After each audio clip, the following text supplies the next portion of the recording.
Let me just adjust this, move that. I now declare the July Council meeting open at 6:30 p.m. and welcome all those in attendance. And I now invite Councillor Terry Lee to read the acknowledgement to country. The City of Melville acknowledges the Bidoman people as the traditional owners of the land on which the city stands today and pays its respect to the Wajak people and elders, both past and present. I draw your attention to the disclaimer on the screen.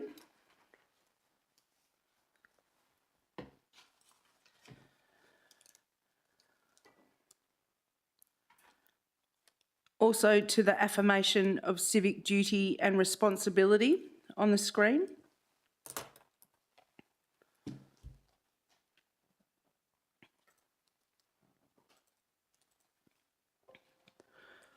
And the advice of audio-visual live streaming and recording on the screen.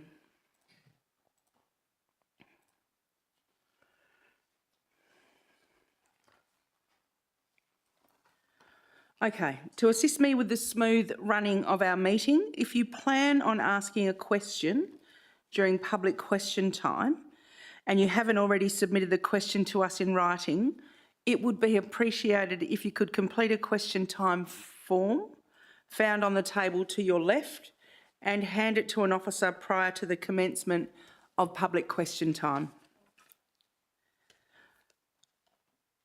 We have no councillors attending electronically, and we have the following councillors are providing an apology for this evening: Councillor Sue Hong. And finally, we have the following councillors and Mayor on leave of absence: Mayor Katie Mayer, Councillor Edinger and Councillor Ross.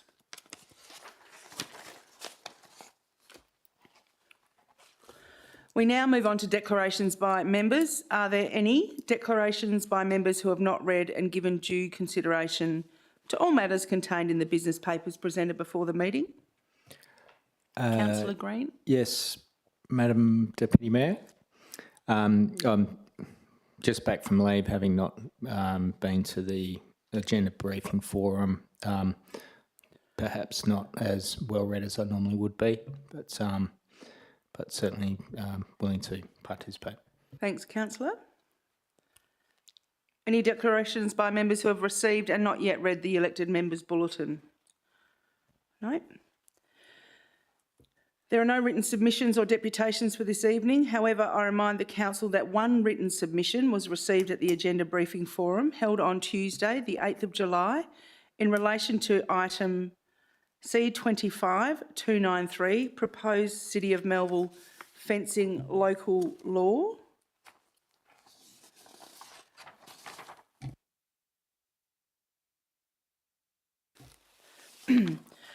Before we proceed with tonight's order of business, I would like to take a moment to make a short speech in recognition of the Director of Environment, Climate Change and Infrastructure, Mr. McCarthy, who is leaving us at the end of July. On behalf of elected members, the CEO and the Council, I would like to acknowledge the significant contribution Mr. Mick McCarthy has played in his 13 years at Melville. Mick became Environment and Infrastructure Director in 2017 and was Director of Perth South West Group before then for 5.5 years.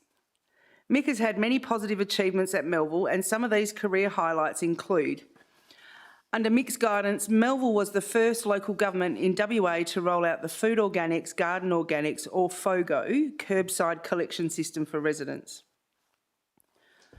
Mick has also been a strong advocate for maximising our waste recovery outcomes and has played a significant role in supporting the Waste Management Collective and the Resource Recovery Group transition.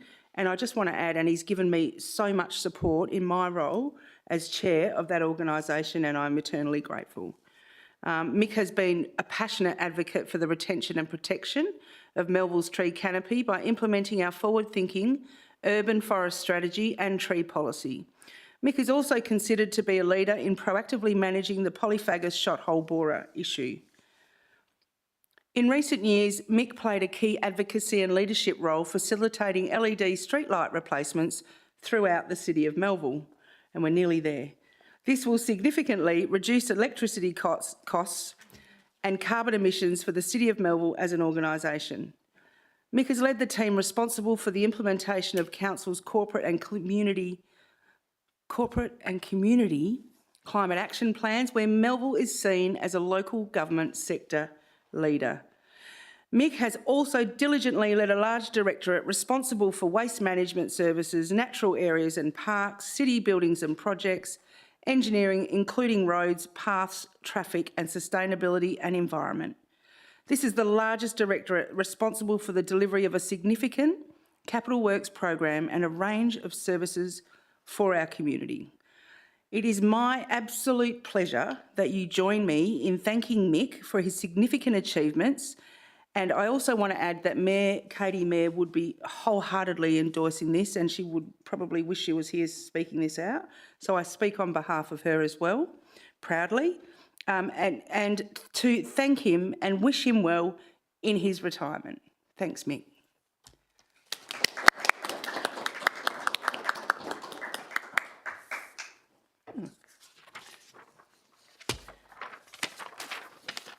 Okay, that was a lot of words. Can the Director of Corporate Services please advise if there are any disclosures of interest for this evening? Yes, Deputy Madam Mayor. A disclosure has been made by Councillor Robbins in relation to CD 2547 provision standard bowling green shade infrastructure and impartiality interest. Thank you. Are there any further disclosures from elected members? No? Okay. Public question time. I advise that 15 minutes is allocated for public question time. Each questioner will have 2 minutes to ask their question and any follow-up question. Please be respectful and do not contain false and misleading statements while speaking, or I will ask you to return to your seat. I now open public question time at 6:39 p.m. And now a number of questions have been received with notice this evening. If we have the question asker here in the meeting or have a representative to ask the question, could you please make your way to the microphone to ask your question when called? If there is no one in the audience to ask the question and the question is not taken on notice, the question and response will be provided in the minutes, which will be available to the public on Friday, the 18th of July, 2025. So we have questions from the City of Melville Residents and Ratepayers Association. Is there anyone here from the City of Melville Residents and Ratepayers Association? No?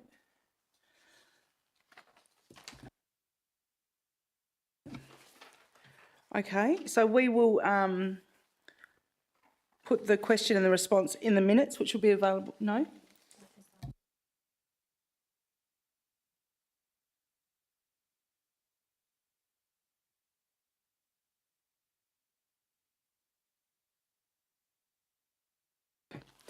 Excuse me, new to this. So the responses to those questions will be included in the August Ordinary Meeting of Council agenda. We have questions received tonight from Mr. Graham Jenke from Applecross. Is Mr. Jenke in the audience? Please come to the microphone.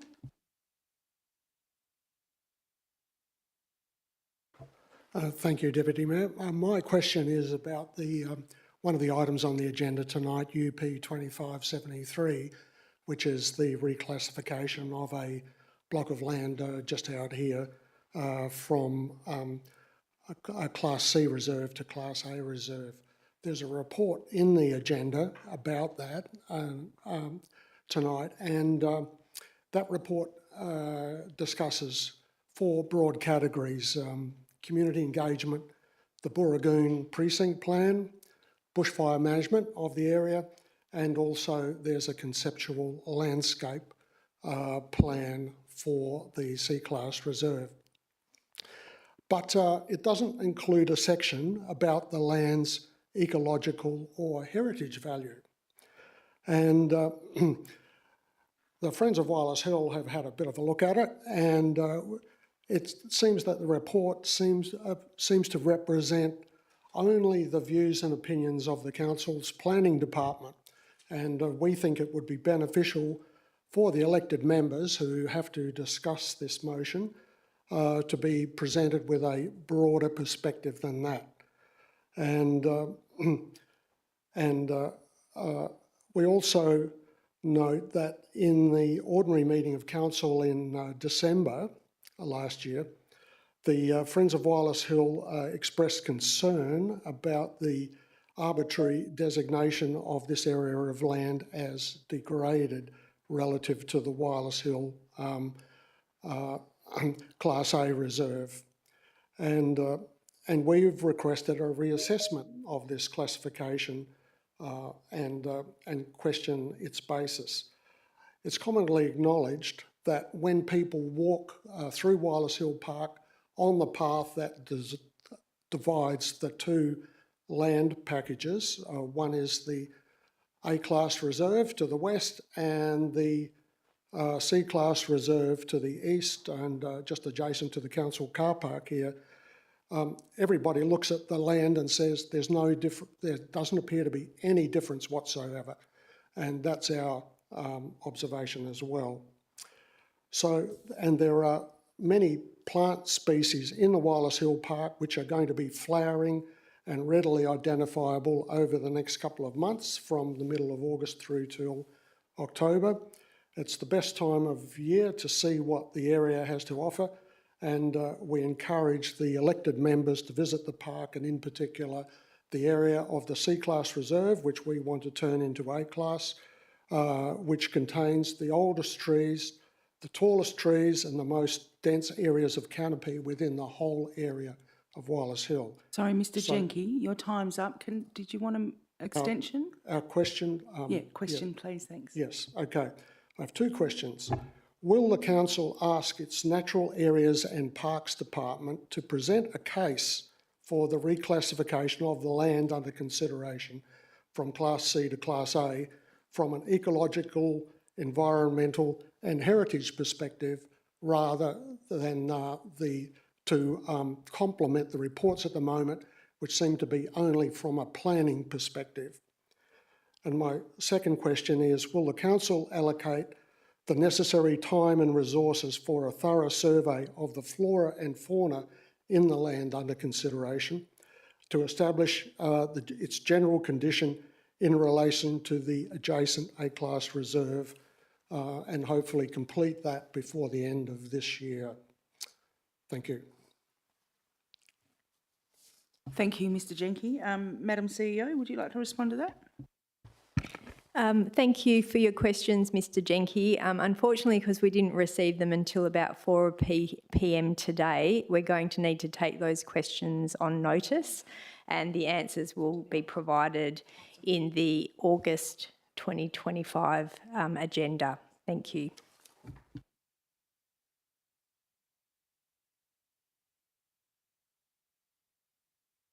Thank you.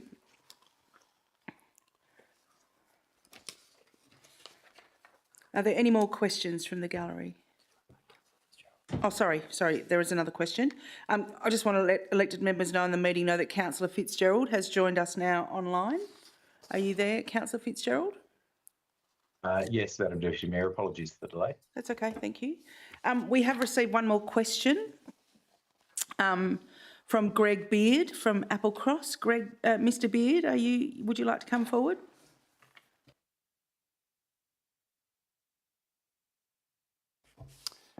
Good evening, Deputy Mayor, councillors and electors. Thank you for your time. My question is in relation to a response to petition CD 2548, request for classifying Tompkins Park as an off-lead dog exercise area when there's no organised sport in progress. The petition response, candidly, I thank you for your candour, the city made a commitment in July 2022 and again in May 2023 to undertake a thorough review of dog exercise areas. Neither has been undertaken at both of those opportunities. This particular petition in question we're talking about this evening was tabled in March 2025, and the City was tasked by the CEO of preparing a report for this July meeting this evening. And again, nothing has actually been delivered. All has been done is to propose that the City will begin consultation in November 25, that is this year, to present a draft animal management plan in July 2026, so still some 12 months away. My question, and I have three: how can electors have any confidence that you will deliver to this timeline, given you have failed to do so at least twice previously? I appreciate that considering usage of all parks is a large community project for the City, so with this in mind, why will the City not consider and act on the specific request of this petition to reclassify use of Tompkins Park, as this appears to be the process that has classified many other playing areas and playing fields in the City for the same use in the past, and particularly in this evening's minutes. By resolving this, the response from the council or the City is that by resolving the status of the Tompkins Park through the process of a universal project as proposed to be delivered in 12 months' time, the City will avoid setting a precedent for site-specific planning outside of a coherent policy framework. My understanding from what has actually all been explained in the notes or in the minutes is that actually has been the process up until now. So why can that not continue, given this task of assessing all playing fields and public spaces in the City of Melville is obviously a huge project? Thank you, Mr Beard. As this question was received late, we'll take that on notice and the answers will be provided in, someone help me, the August agenda of the ordinary meeting of council. Okay, Okay, thanks. thank you. Madam Mayor, Yes, please, Councillor Robbins. given that that question was about an item that's on the agenda tonight, is it possible that the CEO could just make a few comments? Perhaps not a comprehensive answer, but just a bit of a response for the gentleman? Yes, Ms CEO. Thank you, Deputy Mayor. Thank you, Councillor Robbins. There's a lot of information in the report as to the reasons why the officers are recommending the holistic approach to developing an animal management and exercise plan. So the report does provide information as to why that's the approach the City's recommending, rather than looking at this site in isolation. That I can just say in general, but we're happy to answer the gentleman's questions in further detail in the agenda of the August council meeting. Thanks. Thank you very much. Mr Beard. Thank you. I suppose as a bit of a rebuttal, my concern and that of 100 petitioners that I basically garnished by the same 40-minute period, Monday to Friday in the week, without really putting any effort as to the demand for the reclassification of this particular space, is that how can we have any confidence that you'll actually do anything? So you've had 3 goes, if I include the current one, nothing has happened. So my question to the City is, how can electors have any confidence that you'll actually act on this? And it doesn't, because it kind of feels like the can's just been kicked down the road again. It's a detailed response, but it doesn't actually have anything concrete in it. Thank you, Mr Thank you. Beard. Madam CEO. Thank you for your follow-up question. So council is considering this item tonight. Once there is a council decision made regarding this particular item, then the City will need to implement the council decision. So that provides a level of confidence. Once council resolves something, then the City needs to implement that council decision. Thank you.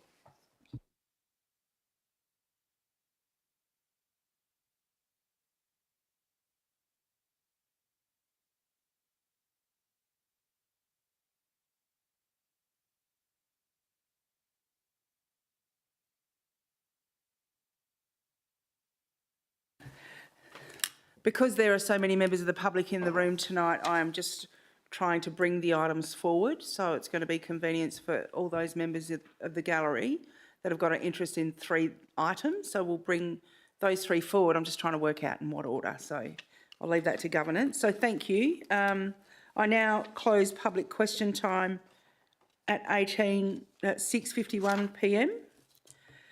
And now we will go. There are no awards or presentations for this evening, and we have applications for a new leave of absence. The following councillors have submitted requests for leave of absence: Councillor Barber, for 4 weeks in August and September, Councillor Hong for 1 week in July, and Councillor Edinger to extend her leave of absence, for another 2 weeks. Are there any further requests? Can I have a mover and a seconder for the motion to approve these requests?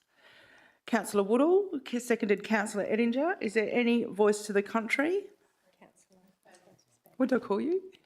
Oh, sorry, Councillor Spanbrook. There's lots of talking. I declare that carried. Thank you. Oh dear. Confirmation of minutes. Can I have a mover or a seconder for the officer recommendation, please? For the ordinary meeting of Council, 17th of June. Moved, Councillor Spanbrook. Seconded, Councillor Woodall. Any voice to the contrary? No, I declare that carried. Special meeting of the Audit, Risk and Improvement Committee. Can I have a mover and a seconder for the officer recommendation? Councillor Spanbrook moved, seconded Councillor Lee. Any voice to the contrary? No, I declare that carried. Special meeting of Council, 25th of June 2025. Can I have a mover and seconder for the officer recommendation, please? Come on, different people. Councillor Lim, seconded Councillor Robbins. No voice to the contrary? No, I declare that carried. Thank you. Okay, 9.4, notes of the agenda briefing forum on the 8th of July. Can I have a mover and a seconder, please? Councillor Lee moved, seconded. Councillor Robbins. Any voice to the contrary? No, I declare that carried. Thank you. All right, there's no business of an urgent nature. The following items have been identified as having confidential attachments. C25292, proposed City of Melville Cat Local Law 2025, and E2572, RFT 242532, the Esplanade Park landscaping works. Should elected members wish to discuss the confidential attachments, the item will be held until the end of the meeting, and I'll call for a motion to go behind closed doors. Can I get an indication from elected members if they wish to discuss the confidential attachments to either of these items? No? Thank you. Then we will not move behind closed doors to discuss those items. Thanks, elected members. There are no petitions for discussion this evening. We now move to en bloc items for this evening, and the following items have been recommended to be carried en bloc. C25294, Common Seal, July 2025. C25295, Investment Statements for May 2025. C25296, Schedule of Accounts paid for May 2025. Can I have a mover and a seconder for the recommendation, please? Councillor Spanbrook, thank you. Seconded Councillor Lee. Is there any voice to the contrary for any of those items? No, I declare that carried. Thank you. So just 1 second.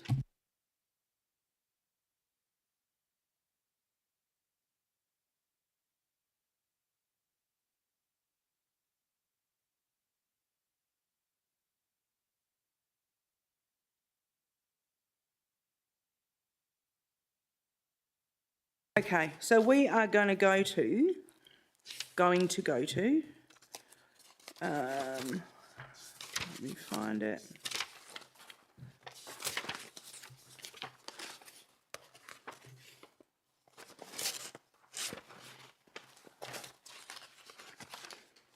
$74?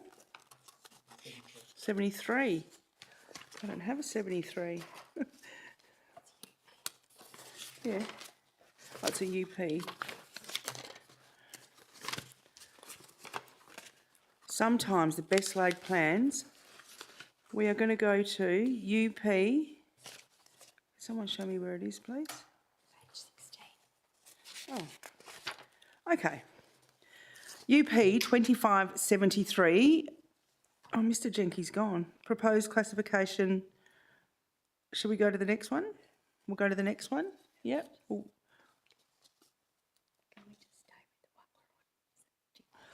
Stay with the one we're on? Okay. We're going to stay with the one we're on. U2573, proposed reclassification of lots 2574 and 2335 4 to 6 Almondbury Road, Ardross and part of lot 52 from public open space to centre C1 and A-class reserve. Can I have a mover and a seconder for the officer recommendation, please? Moved Councillor Woodall, seconded Councillor Barber. Is there any opposition to this item? Councillor Robbins. I'd like to move an amendment. Councillor Robbins, what's your amendment, please? Have you provided it to the officers? I haven't. Okay. Would you like, it's not very long, but I can email it if that's... Just read it out first, it's okay. yeah. Okay, so the amendment is to add the following words to the end of the motion and request the CEO to ensure that further investigations on the reclassification of 4 to 6 Almondbury Road, Booragoon include commentary on the ecological and environmental aspects of such a decision.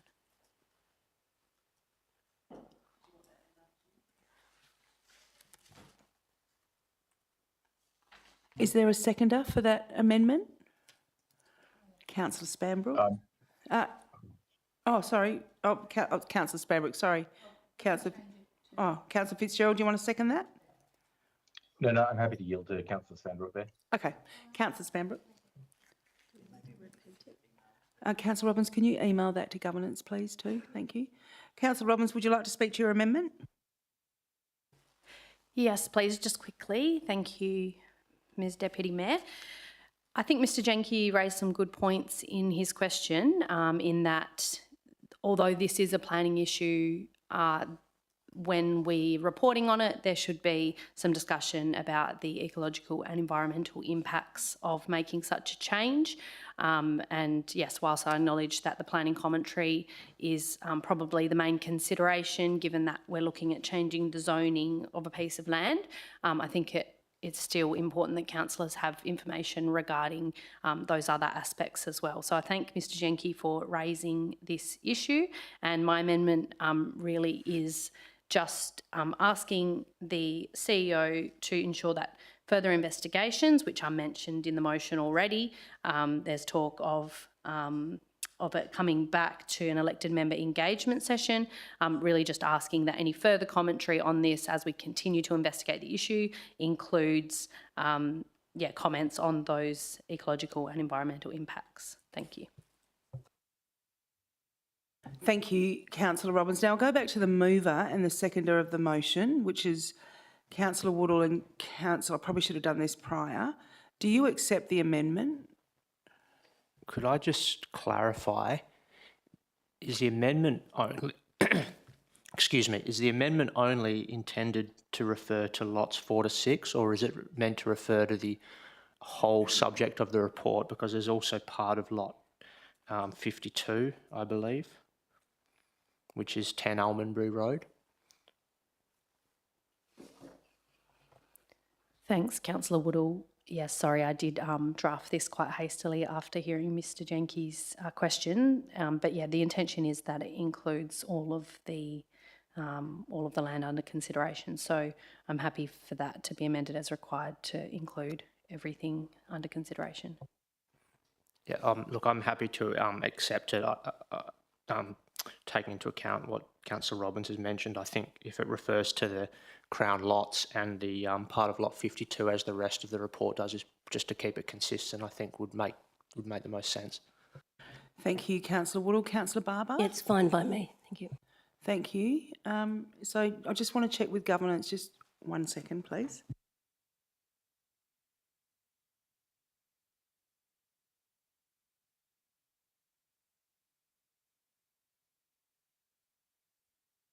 Okay. Because there's a mover and seconder on the amendment, we need to vote on the amendment. So is there any... Councillor Spanbrook, would you like to speak to the amendment? No, I reserve my right, thank you. Is there any speakers against the amendment? No?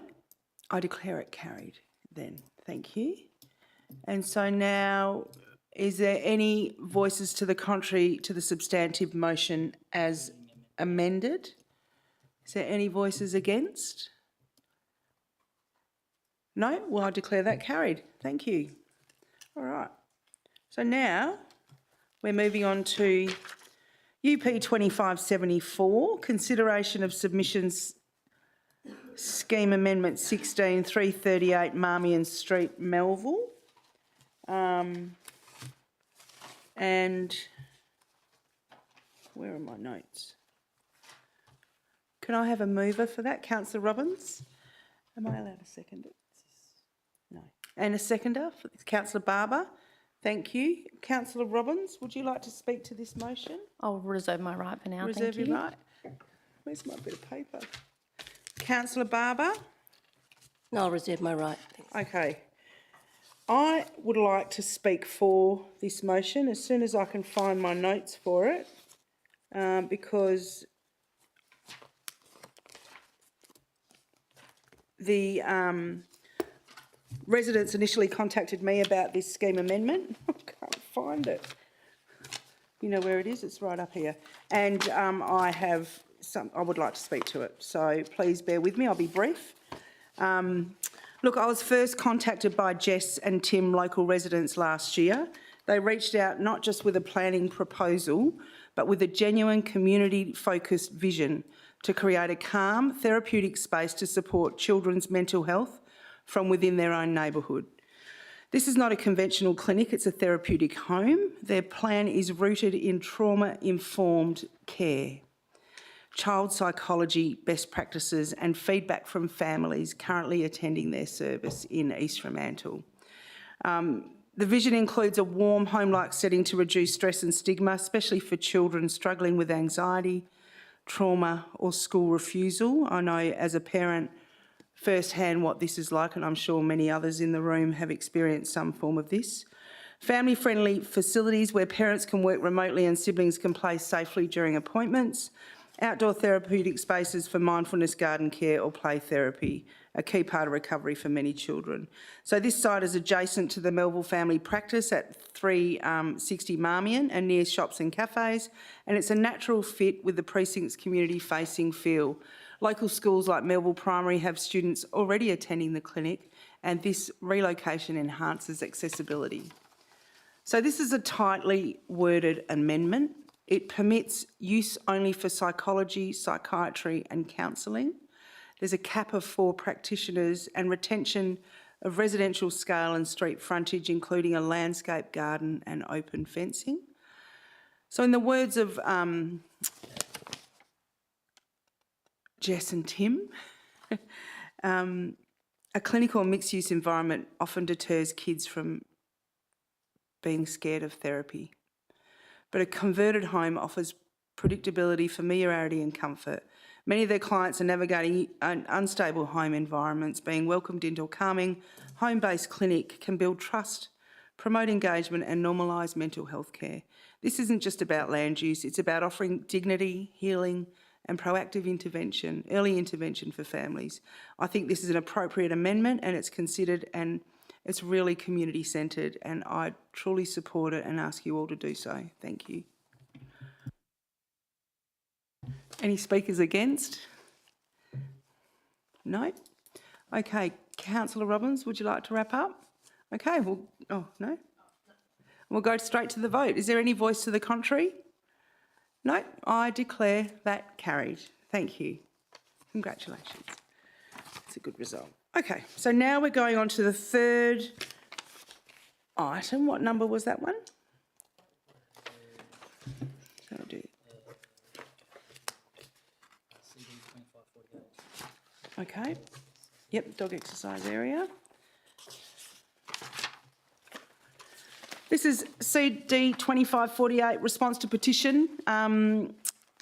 Request for off-lead dog exercise classification for Tompkins Park, Canning Highway, fence playing fields. Can I have a mover and a seconder for the officer recommendation, please?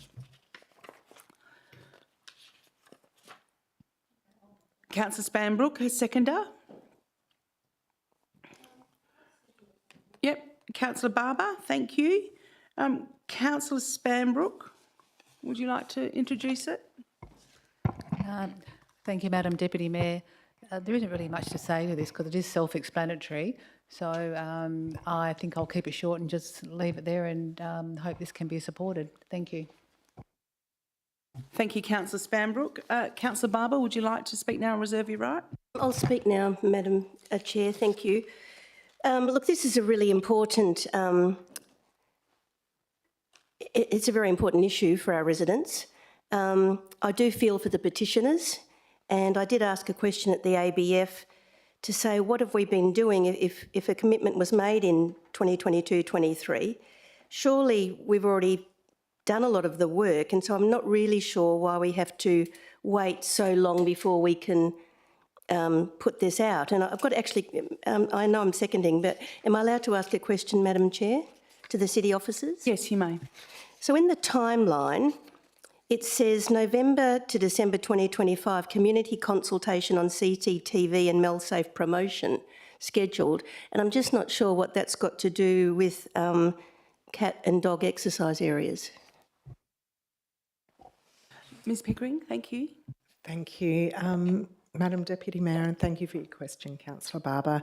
The reason that was noted in the report is because that will be in itself a very broad community consultation exercise around two quite, well, the CCTV is quite a controversial topic, which we expect will get a lot of engagement. And so from a timing perspective, we recommended not going out with two very highly provocative and potentially divisive engagements at the same time. Thank you. Thank you, Ms Pickering. Yeah, I'm just feeling for these petitioners who have, and I'm thinking, haven't we already done a lot of this work, being that we've had it on our books for a while? Could we put something out sooner, or is that an impossibility, Ms Pickering? Thank you. Through you, Madam Mayor, thank you for your question. Unfortunately, it is a very big piece of work. There's been a lot of legislative changes that we need to consider. There's future legislation as well, in terms of the state cat law, and to do it justice and to do it in a considered and holistic manner, unfortunately, they are the timeframes that we feel will be able to deliver council that level of outcome in terms of quality. Hang on, so have you finished, Councillor Barber? I just want to say that I was probably a little bit naughty then, allowing those two questions while you were halfway through your debate. Yeah, but so if you've got any more questions, try and ask them if you're not engaged in the debate. So if you would like to continue your rebuttal or your seconding of the motion, or have you finished? No, just thank you for clarifying those things. As I said, I think this is a very important piece of work. I feel for the petitioners. I'm disappointed that it can't be done until July 2026, but I think for the sake of our residents, the sooner the better. Thank you. Thank you, Councillor Barber. Is there any speakers against the motion? No speakers against? Okay, I declare that carried. Or do you want to go to the vote? Declare it carried. Declare it carried. Thank you. Oh, I was hoping to close off. Thank you. But there was no speakers against, did you? So I just wanted to add in that we do go into caretaker mode after this meeting at the end of this month, and fenced off dog parks and off-lead dog areas make people very passionate. I'm a dog owner, so I think that's part of the reasoning why it's going to be delayed until after the elections, Mr Beard. Okay. No.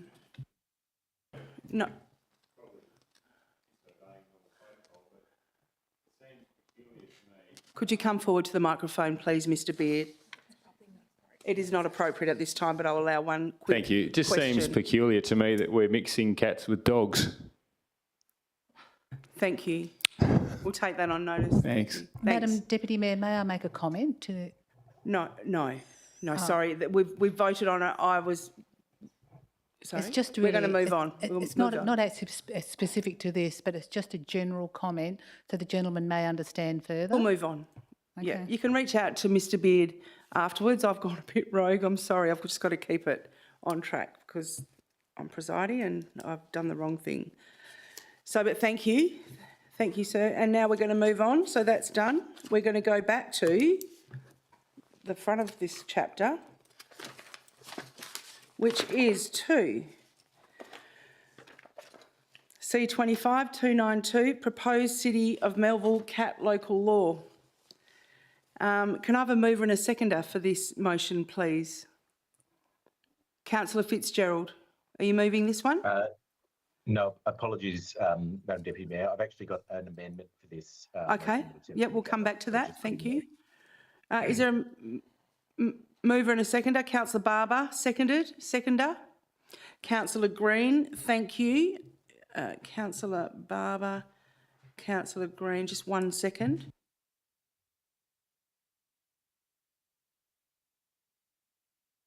Okay, Councillor Fitzgerald.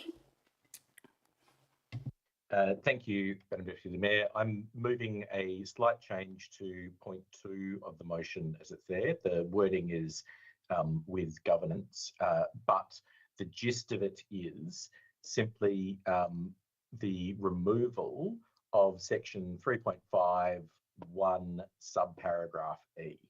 So to the deletion of that portion of the cat local law and nothing else. I'm happy to talk to that if I am able to give a seconder for the motion. Thank you, Councillor Fitzgerald. Can we have that up on the screen so we can all see that? Is there a seconder for Councillor Fitzgerald amendment? Councillor Lim, thank you. So the amendment is that point 2 of the officer recommendation be amended by including the words and removal of clause 3.51E of the Cat Local Law 2025.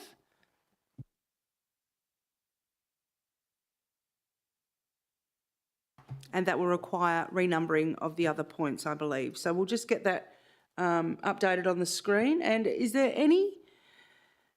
Okay, so now we've got a second to the amendment. Councillor Fitzgerald, would you like to speak to your amendment? You just spoke to that then?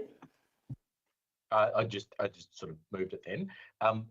Very briefly, 3.51E is a section of our proposed cat local law that requires that certain permits, including permits to have more than 2 cats, be accompanied by, and then there's a long list, and E is one of the things that goes in the list. So the E that we're removing is the requirement that they give us evidence of permission from the owner of the property. Now, the reason that that causes a challenge is that the head legislation, so the state's cat law, already has its own quite interesting and slightly bespoke mechanism for dealing with landlords and their ability to say, well, no, I don't want cats or a certain number of cats at this property. And in fact, the state government has set out a situation whereby there will be an independent umpire who will make determinations as to whether it's reasonable in the circumstances to refuse to allow renters to have pets, cats specifically. Because of that, there is the potential for a duplication of an existing sort of mechanism that exists at the state level. There's a potential for a possible confusion whereby a refusal under our local law could trigger a refusal under the state law that wouldn't ordinarily apply.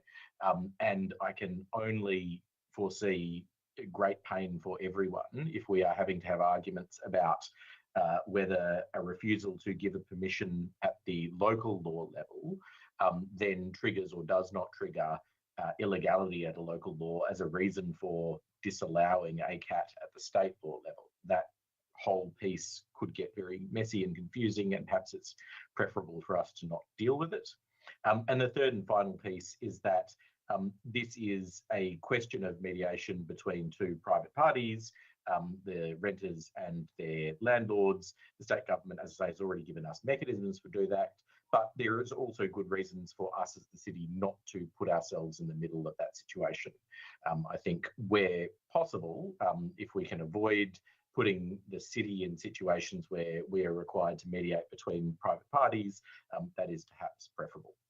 So the substantive effect of this is to only remove one piece of evidence that needs to come when an application is made. The overarching theme of this, that there needs to be agreement with the landlord, is already dealt with by the state legislation, and this, I think, removes a point of friction and a point of confusion that could arise under our local law. Thank you, Councillor Fitzgerald. Councillor Could I Lim? just ask a question, please, Ms Deputy Mayor? Just 1 second. Councillor Lim, would you like to speak now or reserve your right? I'll reserve my right. Thank you. Councillor Robbins, you've got a question. Thank you. Just my question is whether the local law will require re-advertising as a result of this amendment. Mr Tuffin? Thank you, Madam Deputy Mayor. The advice from governance is no, it's not considered a significant variation from what was advertised. Thank you. Do we have any speakers against the amendment?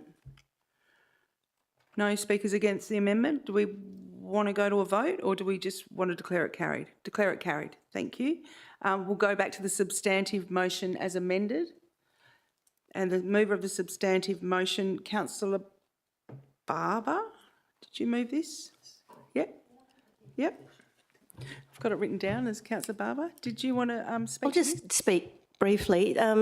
Again, this is an important issue. I commend the city officers for putting this law together. I do note that 40% of the public supported the CAT local law, 45% did not support. However, most of the not support was because they wanted the local law to be stricter. And we can't do that because, as Councillor Fitzgerald already pointed out, the state government has its own CAT Act. So I think this is a good start, and I understand that the 2 cat only was a bit controversial to some cat owners, but I think the city, with consideration, a certain permission may be granted. So I think that we've been very fair, and I urge the elected members to support this cat local law. Thank you. Thank you, Councillor Barber. Councillor Green, would you like to speak now and reserve your right?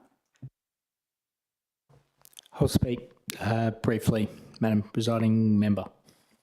I'll just say that I think in moving this motion, in seconding this motion, I do acknowledge that that perhaps more people would want a stronger crackdown on cats, and however, as we've seen, the overarching legislation covers this. I'd urge us all to remind residents of this, but I think the local law as amended is appropriate. Thank you. Thank you, Councillor Green. Is there any voice to the contrary? As there's no voice to the contrary, before I declare this carried, I just want to add that this local law is there to also protect cats as well, not just to crack down on them. I was contacted by a lot of residents when I first brought this motion to council probably 4 years ago now, and there'll be a lot of people out there that are very happy that we've taken this step to help pursue further investigation of the legislation regarding cats, and I commend you all for supporting this, and I declare the motion carried. Thank you. Yep. Okay. We are on. Moving right along. C25-293, Proposed City of Melville Fence Local Law 2025. Can I have a mover and a seconder, please? Mover and a seconder. Councillor Fitzgerald is moving it. Seconded. Councillor Woodall, thank you. Councillor Fitzgerald. Thank you, Acting Deputy Mayor. The challenge that I think we've all faced and recognised over the past few years dealing with fences is one that's faced by every council. It is a perennial source of challenge dealing with neighbours who are in dispute about how their fences work. One of the things I think that is significant and beneficial about this law is that it's much clearer about the lines of demarcation between the city's responsibility and the state's responsibility. This is another area where there is significant overlap between the Dividing Fences Act as it's changing in its current forms and the responsibilities of the city. We've seen situations where we have gotten dragged into what are essentially private disputes mediated by the state government, and that has been, I don't think, a good use of the resources of the city, and it has not necessarily been to the benefit of the residents involved in those disputes.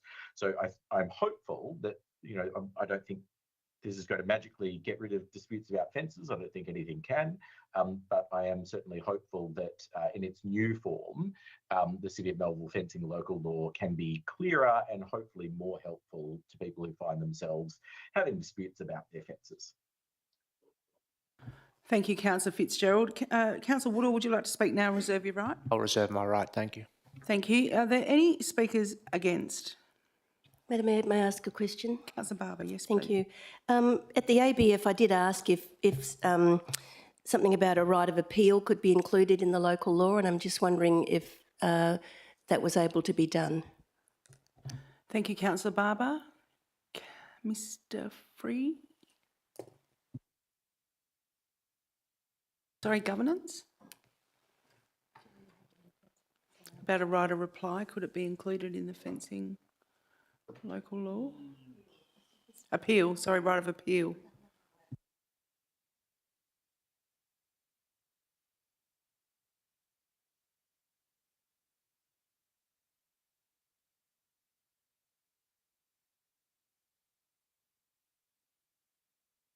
Just one moment.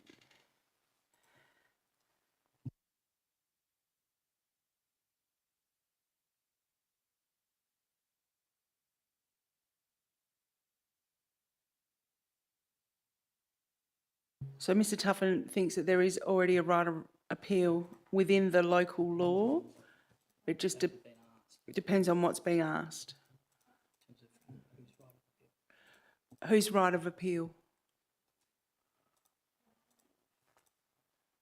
Well, in the ABF minutes, it's got, shouldn't there be an appeal process as part of this local law? And it wasn't answered. Thank you, Madam Deputy Mayor. So 6.6 of the proposed local law objections and appeals, when the local government makes a decision under clause 5.2, the provisions of Division 1 of Part 9 of the Act and Regulation 33 of the Local Government Functions 1996 apply to that decision. So that's in relation to an affected party having a right to lodge an appeal against a local government decision. Okay, thank you. Okay, so any speakers against? No speakers against? I declare that carried. Thank you. We will move on to C25-297, Statements of Financial Activity. This requires an absolute majority. Can I have a mover and a seconder for this motion, please? Councillor Lim moved, seconded Councillor Robbins. Is there any voice to the contrary? No, I declare that carried. Thank you.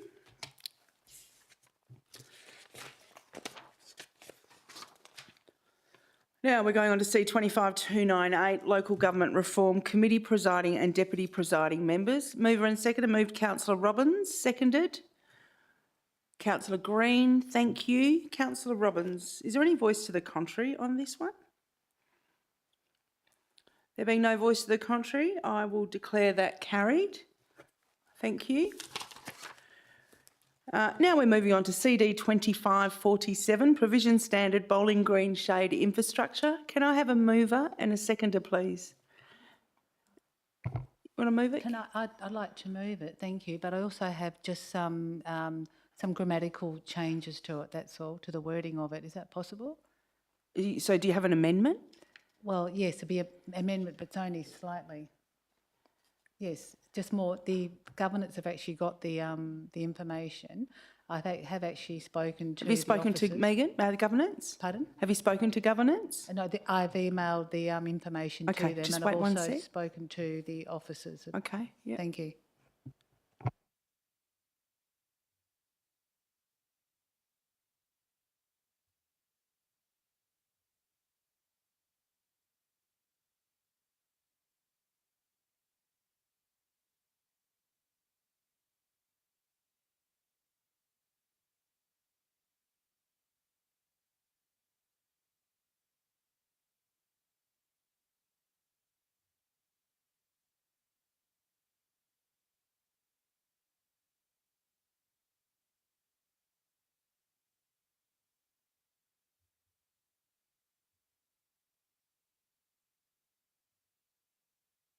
Okay, so what we need to do, I've been told that the changes are an amendment, consider an amendment. So what we need to do is to get to the motion moved and seconded. Councillor Woodall, thank you.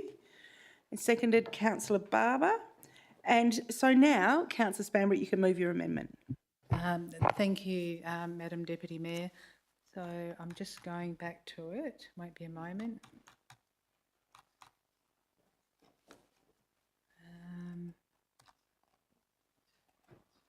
So I have the officers included in it, so they're putting it up on the screen.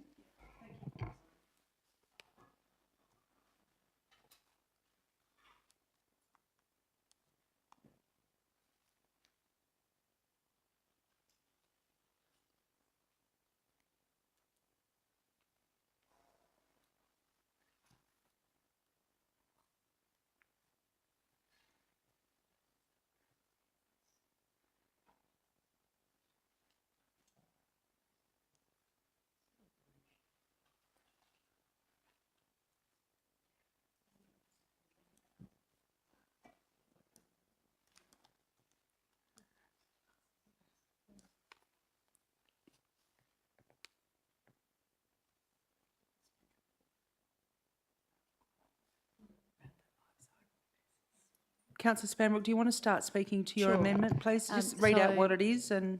Yes, I will. So number 1A is to read, at the moment it reads, the City of Melville may provide up to one-third funding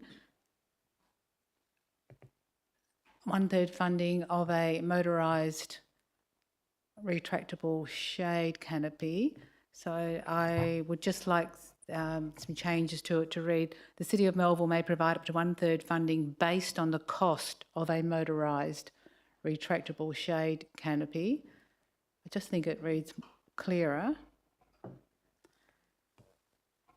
And then I've included B. B now goes to C. And B is to read, if clubs pursue a different design with a higher standard, the city's one-third funding will be calculated based on the cost of a motorised retractable shade canopy. So the original B goes to C. And in C, the wording life cycle on the last line in C should be lifetime of the asset. I don't know if life cycle is the correct wording. Someone may correct me. And then I've been working with officers on this, so... Would you like to put forward your argument for your amendment? Beg your pardon? Would you like to put forward your argument for your amendment? Sure. Yeah. Nicole, Councillor Robbins has seconded it. So, thank you. Sorry. yeah, thank you. Councillor Should it Spanbrook. be life cycle? Oh. Well, actually, I'll go back to life cycle because it has been advised to me by a legal representative within the chamber. Please speak to your amendment, Councillor Spanbrook. So, and also number 2 changes as well, that there are some changes to that. The amendment really just provides clarity to the officer recommendation and just makes it much more clearer and understandable and without any confusion. As back at the ABF, there was a number of confusing points in it, and on first reading it myself, I was confused. So then, of course, at some point at the ABF, the CEO came in and gave further explanation. Then, having spoken to the officers or the officer involved, Manager Dean Burton, he understood, and the officer was going to make the recommendation themselves. However, it was too late, and therefore governance advised them to advise me to put up an amendment on the night. Thank you. Thank you, Councillor Spanbrook. Councillor Robbins, would you like to speak now or reserve your right? Thank you, Deputy Mayor. I'll speak briefly now. I'm supportive of the amendment because I think it just adds clarity around the city's position. I know that there were questions asked last week regarding how the city would respond to a request for a different type of shade sale, and the answer was that the city would consider any request that comes forward, and that a report would be presented to council with a business case for any request received. So the answer was essentially that the motion doesn't lock the city into only providing the retractable shade cover, whilst acknowledging that that is the preference. So I think these amendments just make it really clear that the position that the city is taking is providing up to 1/3 funding based on the cost of the motorised retractable shade canopy, but that other options can be considered by clubs, that if they wish to go with a different option, such as the tensile cover, then that will be considered. And yeah, I think it just lets the clubs know that they can look at other options. I had a bit of a concern around the previous wording that, it sort of sends the message that clubs can only consider the motorised one, which to me sort of, in reading the report, sort of read a bit like, well, Cardinia's got the motorised retractable one, Mount Pleasant and Melville can't really have the tensile one, so this is what we're going to roll out for all the clubs if they come to us. And I think this just makes it clear that the clubs are still able to petition the city for support if their preference is for a different type of shade structure, and especially if they have attracted other sources of funding, whether that be through grants or election commitments or whatever it may be. Thank you. Thank you, Councillor Robbins. Is there any voice to the contrary for this amendment? No? If there's no voice to the contrary, I declare that carried.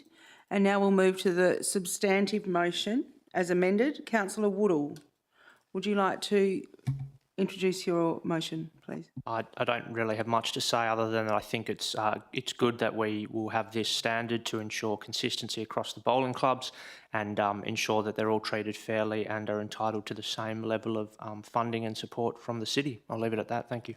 Thank you, Councillor Woodall. Is there any voice to the contrary? No, I declare that carried. Thank you.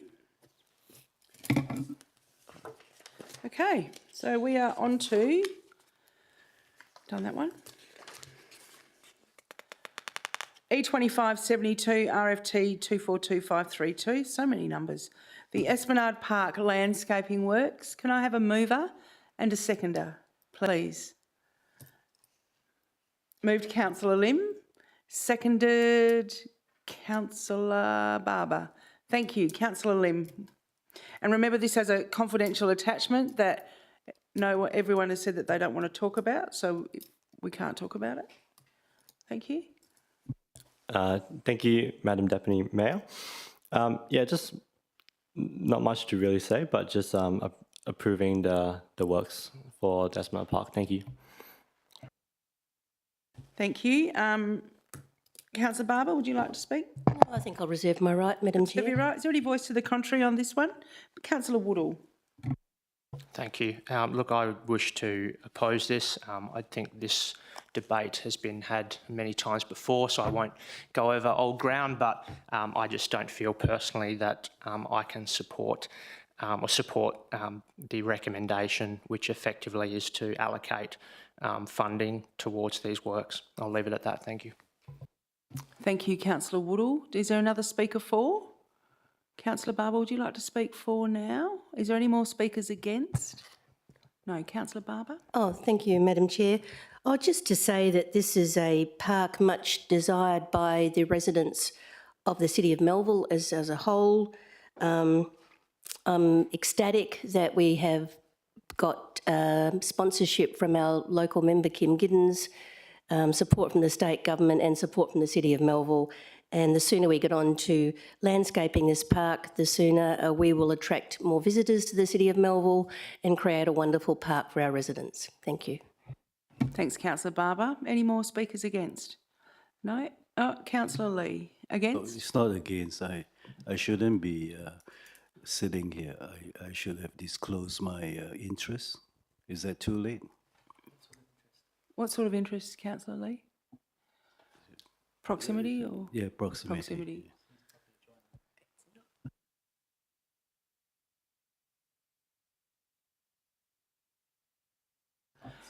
So it's impartiality interest? Yeah, so you're not required to leave the meeting, but you need to, hang on a minute.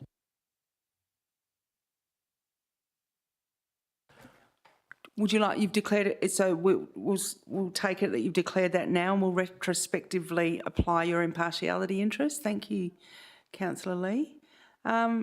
Councillor Lim, would you like to wrap up if there's no more voice to the contrary? Thank you. But thank you, Madam. Apologies. I don't mean to inflict Councillor any difficult, Fitzgerald. but I'm just trying to clarify if Councillor Lee has declared an impartiality interest or a proximity interest, because I think proximity interest is one that we are not able to. No, it's impartiality, Councillor Fitzgerald. Oh, impartiality. Yeah, sorry, I should have been clearer with that. It's an impartiality interest. Sorry, Madam. It's actually financial. Yeah, Madam Deputy Mayor.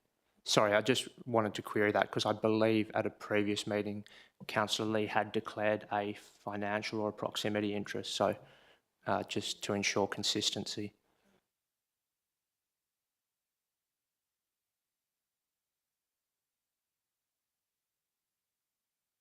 Okay, would you like to leave the meeting then, Councillor Lee? Thank you. Councillor Lee is leaving the meeting.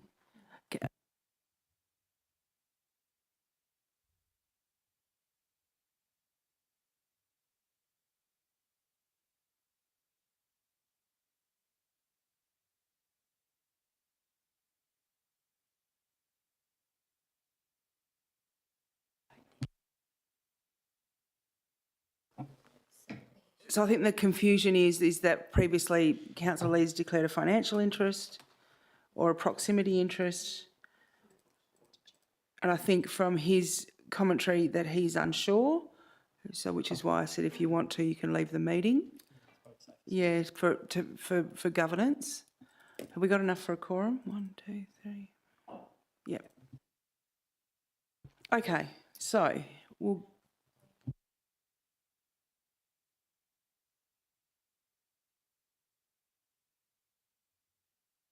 So as we stand right now, we've got a mover, Councillor Lim, seconded Councillor Barber.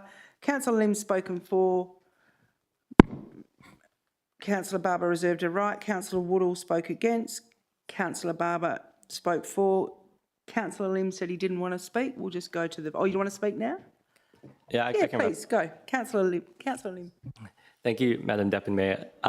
Yeah, I didn't really want to speak too much on it because obviously, this topic has already been spoken in past council meetings. But just to wrap up what Councillor Woodall is saying as well. So this park is indeed, a need in the city and in the Canning Bridge precinct area. Yeah, this is really just to get our heads down and get the work done for the community. So I do understand there is some consistency in in his past sort of votes, but I think that it's important that we all push on with this because we have made a promise to the residents of the city.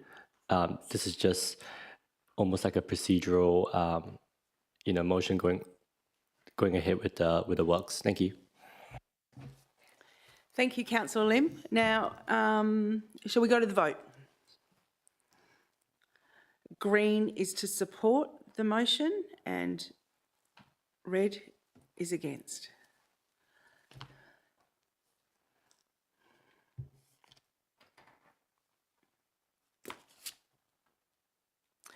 Councillor Fitzgerald?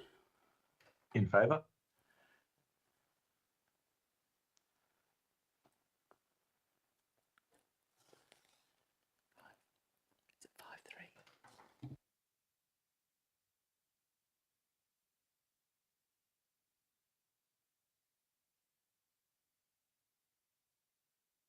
Okay, so that...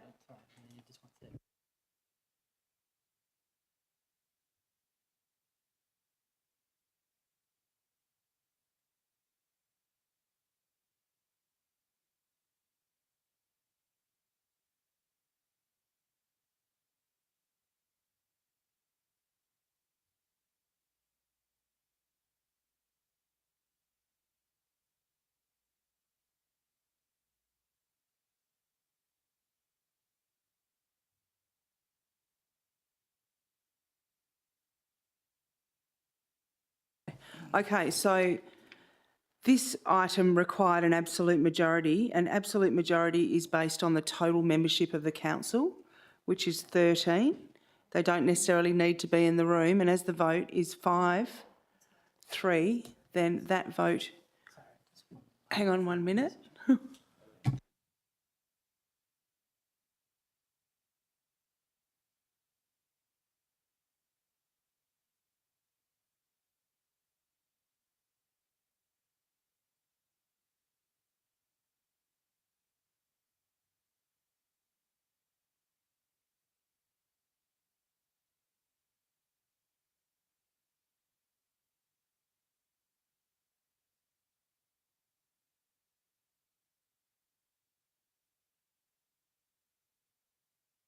Okay, councillors, we're going to adjourn the meeting for 5 minutes. So we're just going to adjourn the meeting for 5 minutes. Sorry, Thank you. sorry, just to clarify, doesn't there need to be a ruling on the vote first?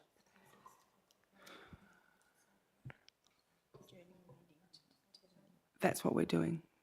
We're just adjourning. We're not ending the meeting. We're just taking a pause. So thank you for your question.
Okay, can we round up the rest of the elected members, please?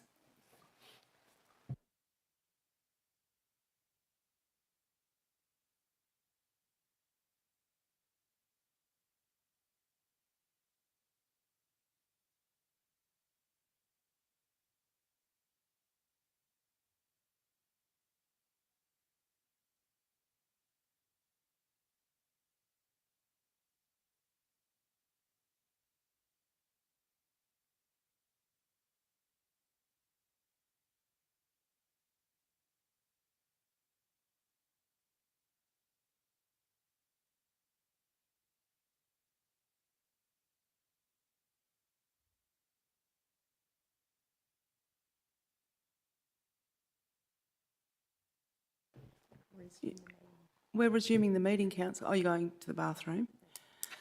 Sorry to saying that out loud.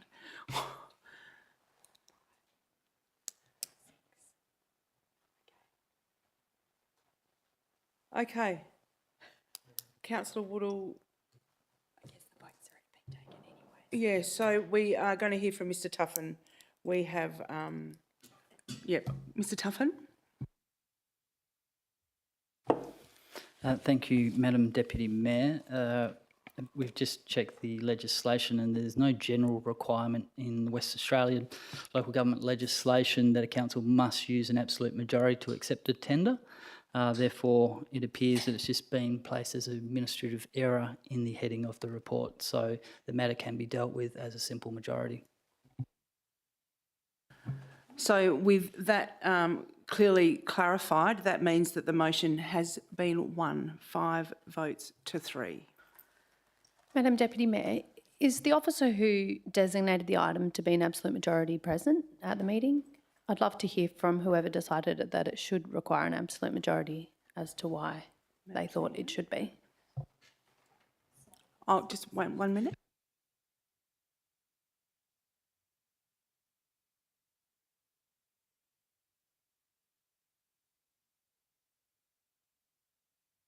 Mr Tuffin.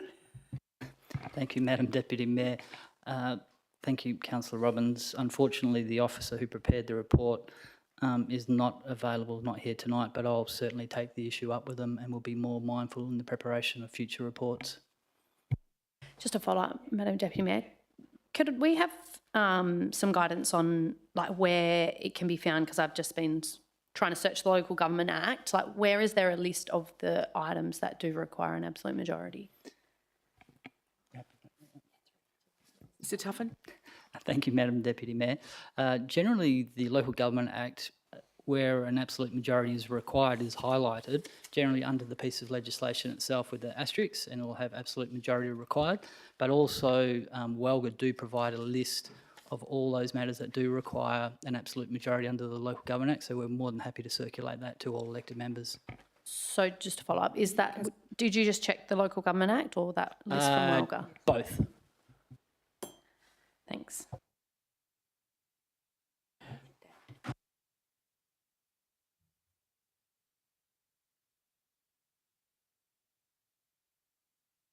Mr Tuffin. Sorry.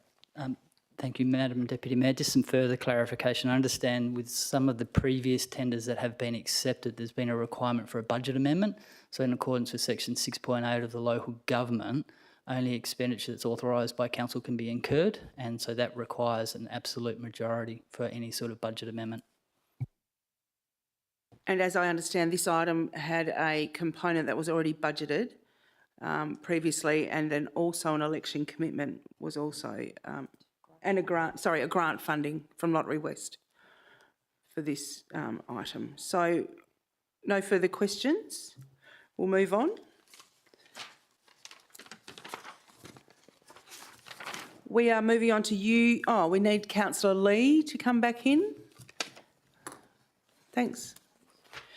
And we move on to UP 2576, proposed mixed-use multi-storey car park and ground floor commercial development supermarket at number 55, lot number 120, Barry Marshall Parade in Murdoch. Can I have it's a very big, detailed motion. Can I have a mover and a seconder for the officer recommendation, please? Moved Councillor Robbins, seconded Councillor Spanbrook. Councillor Robbins, would you like to speak to this? If there's no voice to the contrary, I'm happy to go straight to the vote. Okay. Are there any voices to the contrary on this item, UP 2576, proposed mixed-use multi-storey car park and ground floor commercial development at number 55 Barry Marshall Parade, Murdoch? There's no voices to the contrary, then I declare that carried. Thank you. Okay. So now we are moving on to motions with previous notice, and there are two, and both of those motions I have submitted. So I will vacate the chair right now and hand over to the Deputy Mayor, Councillor Glynis Barber. Thank you.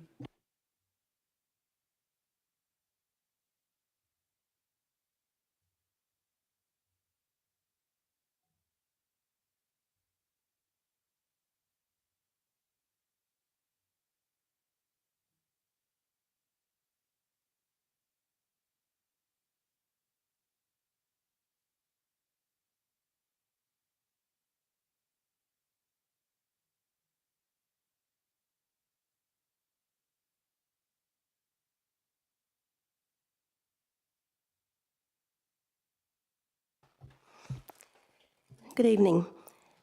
Prior to tabling this motion, I would like to remind the Council that there is an advice note in relation to this item, which was distributed prior to the agenda briefing forum and will form part of the minutes of this meeting. And we're talking about 15.1 Notice of Motion, Support for Menstrual Equality and Investigation into Partnership with Share the Dignity. This motion is raised by Deputy Mayor Wheatland. Councillor, do you wish to proceed? Yes. If so, can I please have a seconder? Very happy to second that. Acting Thank you, Councillor. Thank you, Councillor Fitzgerald. Councillor, do you wish to speak to your motion? Yes, thank you. Madam Mayor, I'd just like to say I have an amendment to this item. Thank you. You have an amendment, Councillor Spanbrook? I do, yes. Did you invite me to speak? Yes, we can do your amendment. Would you like to tell us what your amendment is? Yes, I do. The amendment is, won't be a moment, is to, by removing numbers 1 and 2, there's one word change in number 3. 4 and 5 are to remain. I've actually sent the information to governance. Yes, so thank you. Governance do have a copy of that. And would you like to explain why you have made this amendment, Councillor Spanbrook? Yes, I will, thank you. That I understand that this is an issue that isn't always spoken about, nor is it made public. I'm also not entirely confident that this is a local government issue. However, it has been brought to our attention, and now we must, work with it as best we can. In saying that, it is good governance to seek all relevant information and then have that presented to elected members during an elected members' engagement session prior to any decision making, even if it is in principle. Number 1 actually states that supports in principle the City of Melville's commitment to advancing menstrual equity. That's my reasoning for removing number 1. I'll now continue. So this motion, if supported, could potentially come with a financial contribution, and as a responsible council, we need to take this into consideration. So,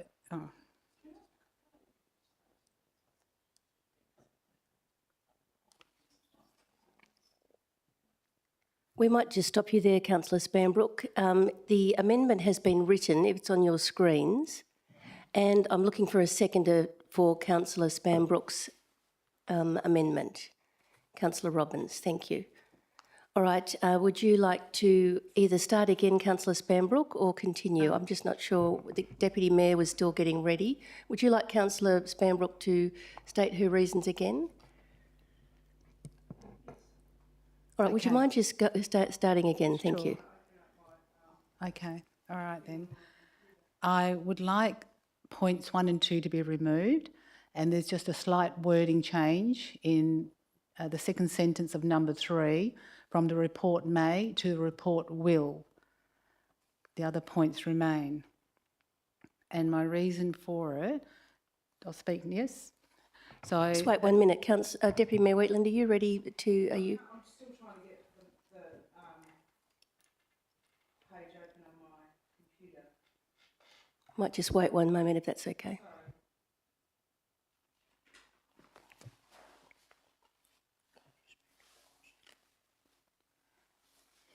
put it this way. If Karen was up there, it was someone else, she would have moved on.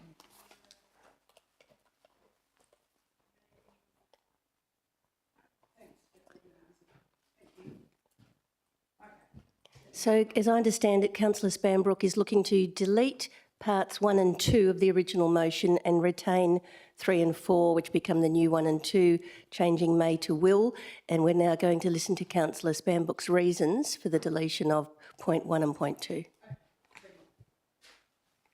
All good? I'm trying to work out where I'm up to now. I understand that this issue isn't always spoken about, nor is it made public. But now that it's been brought to our attention, we do need to work with it or address the issue as best we can. In saying that, it is good governance to seek all relevant information and then have that presented to elected members during an elected member engagement session prior to any decision being made, even if it is in principle. Number 1 does state that supports in principle the City of Melville's commitment to advancing menstrual equity. Hence the reason to remove number 1. I'll then now continue.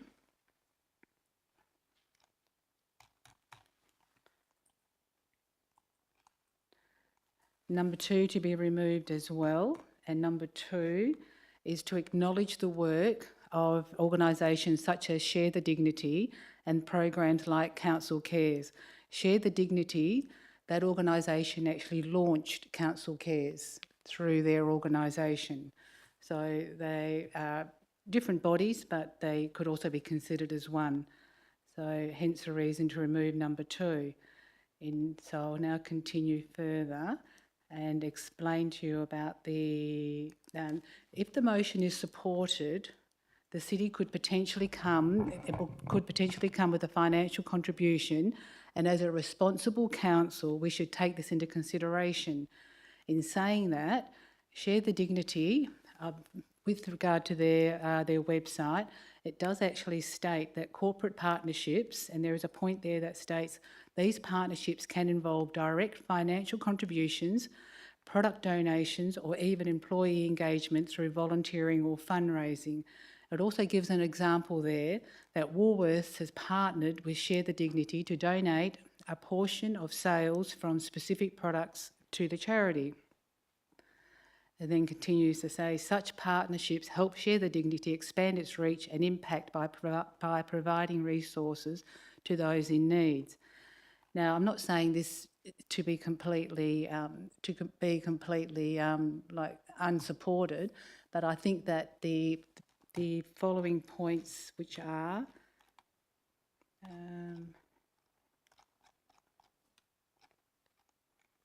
3, 4 and 5, that with 3 actually having on the second sentence to say the report will consider a range of initiatives and approaches, which puts a positive spin on it, and 4 and 5, it requests the CEO to then present request a report to be presented to elected members during through an EMIS. So therefore, I think it's actually good governance for us to get all the information prior to supporting this motion as it currently stands, and to wait to get the information, and then we can consider and take it next steps there, whether 1 and 2 are brought into it. Thank you. Thank you, Councillor Spanbrook. Councillor Robbins, you seconded the amendment. Would you like to speak now or reserve your right? I'll reserve my right, thanks. Are there any speakers against this amendment? Councillor Wheatland. Thank you, Councillor Barber. And look, I understand, I kind of don't understand actually the amendment, because I thought that the motion as it was submitted, which I did work with the city on, covered off the points raised by Councillor Spanbrook in this amendment to remove points 1 and 2. Look, first and foremost, I just need to state that periods, menstrual cycles, are not an issue. It is something that women have as a part of our genetic makeup. So I just want to, it really bothers me when people talk about periods as an issue. But, you know, this was raised at an elected member engagement session prior to bringing it forward as a notice of motion. I think I raised this back in June. I've been in discussion with officers since June. And look, why would we not support in principle our commitment to advancing menstrual equity, recognising the important role that we play in reducing period poverty and promoting dignity, inclusion and well-being for all community members? Why do we need to take that out? I just don't understand the logic behind it. And I think that would take away from the fact that periods and menstrual cycles and bleeding in women as part of our natural bodily function are not a comfortable topic for people to talk about.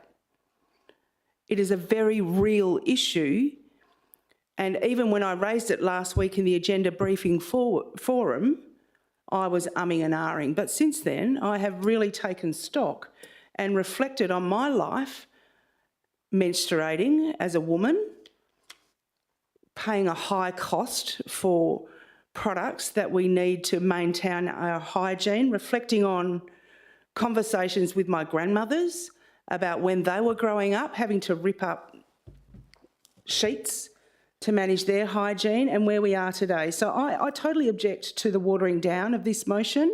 And, you know, this is an important motion as it stands. This is not asking for a financial contribution, as Councillor Spanbrook alluded to.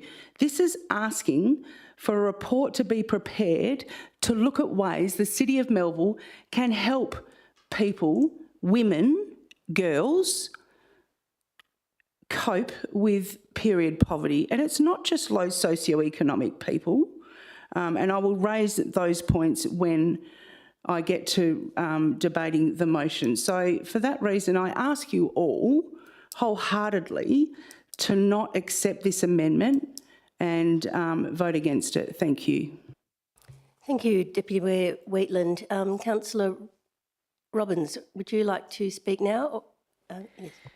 Thank you, Councillor Barber. Yes, I will just make a couple of comments. I guess in terms of why I'm supporting the amendment, I am very keen to have officers prepare a report on this issue, and I'm not unsupportive of the motion as it stands. Sorry, just not referring to periods as issues, but the topic, the subject. So yes, I'm very keen to see a report prepared which discusses this item, and to be able to consider that in due course. The first part of the motion talks about supporting a commitment in this space, and I guess I'm just not comfortable with supporting the City of Melville committing to taking a position on something before we have the report and have all the information. So that's why I'm supporting the amendment. Thank you. Thank you. Is there another speaker against the amendment? I'd like to speak against the amendment. Councillor Fitzgerald. Thank you. Look, I think I'll restrict myself just to two more technical issues that have arisen here.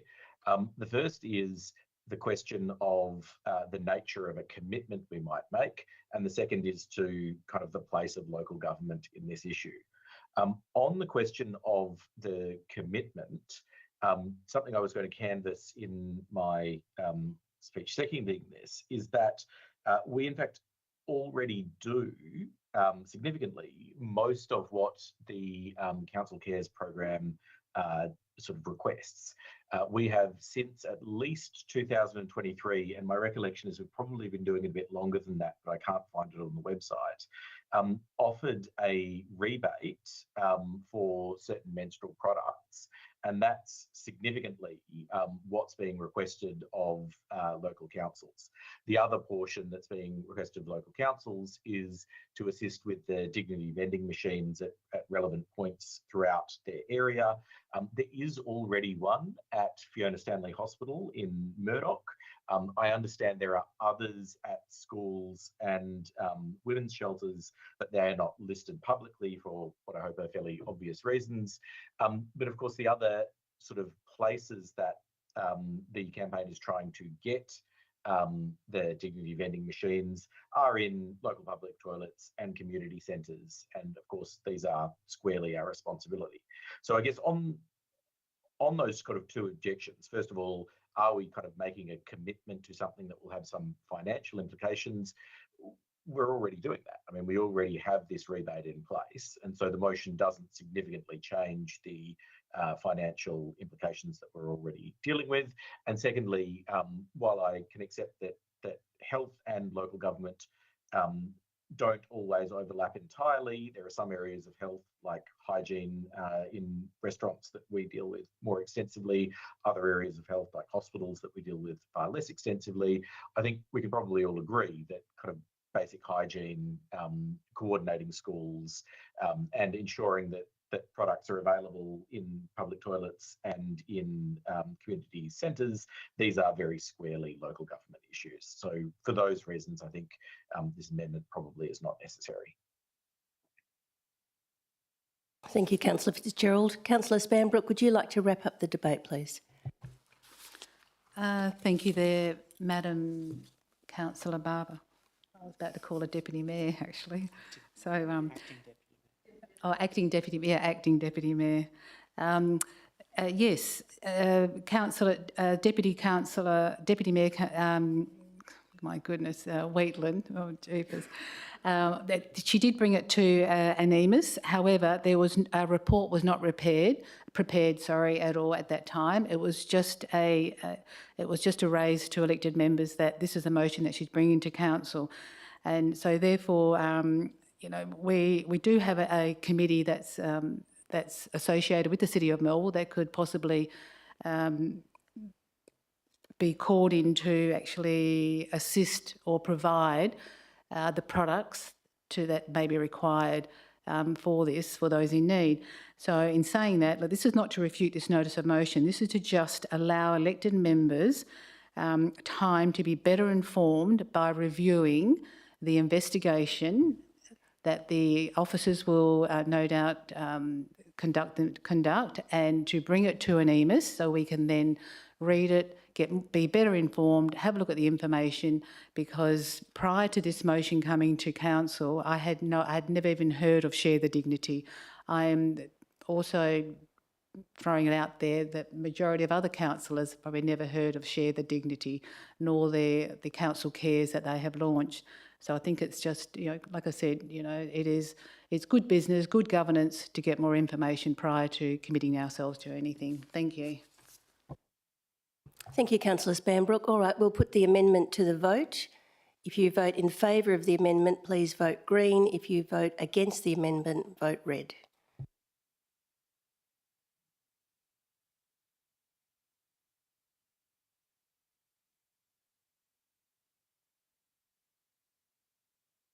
Councillor Fitzgerald, can we have your vote, please? Against the amendment, thank you. The amendment is carried 7-2.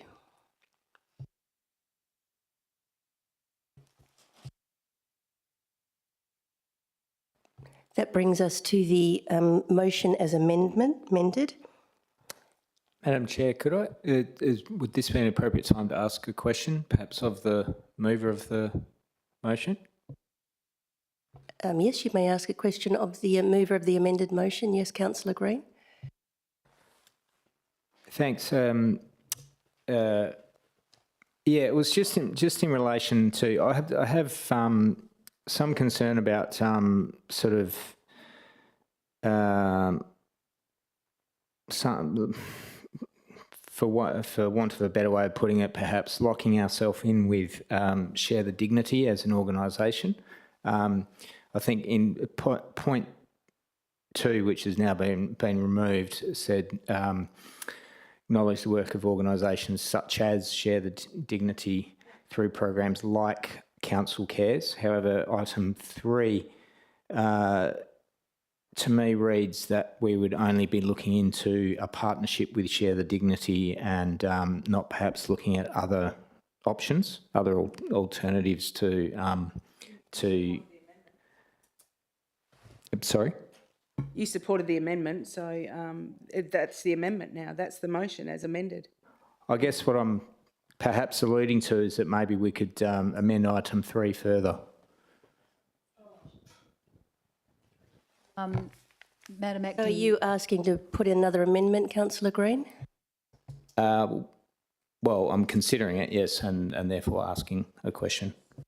Would you like to respond? He did ask you a question, Deputy Mayor Wheatland. Our response is that the council voted to change the original motion of the intent, which was to look at organisations like Share the Dignity that do things like Council Cares. Now it says, if I may, it says will instead of may.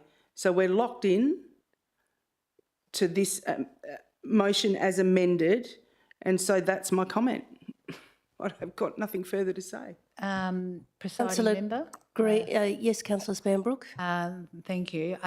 Just with Councillor Green's comments there, that I did actually look at that. However, the first line of number 3 is request the CEO to prepare a report that explores, so it's not locking us into anything, explores the feasibility cost funding options.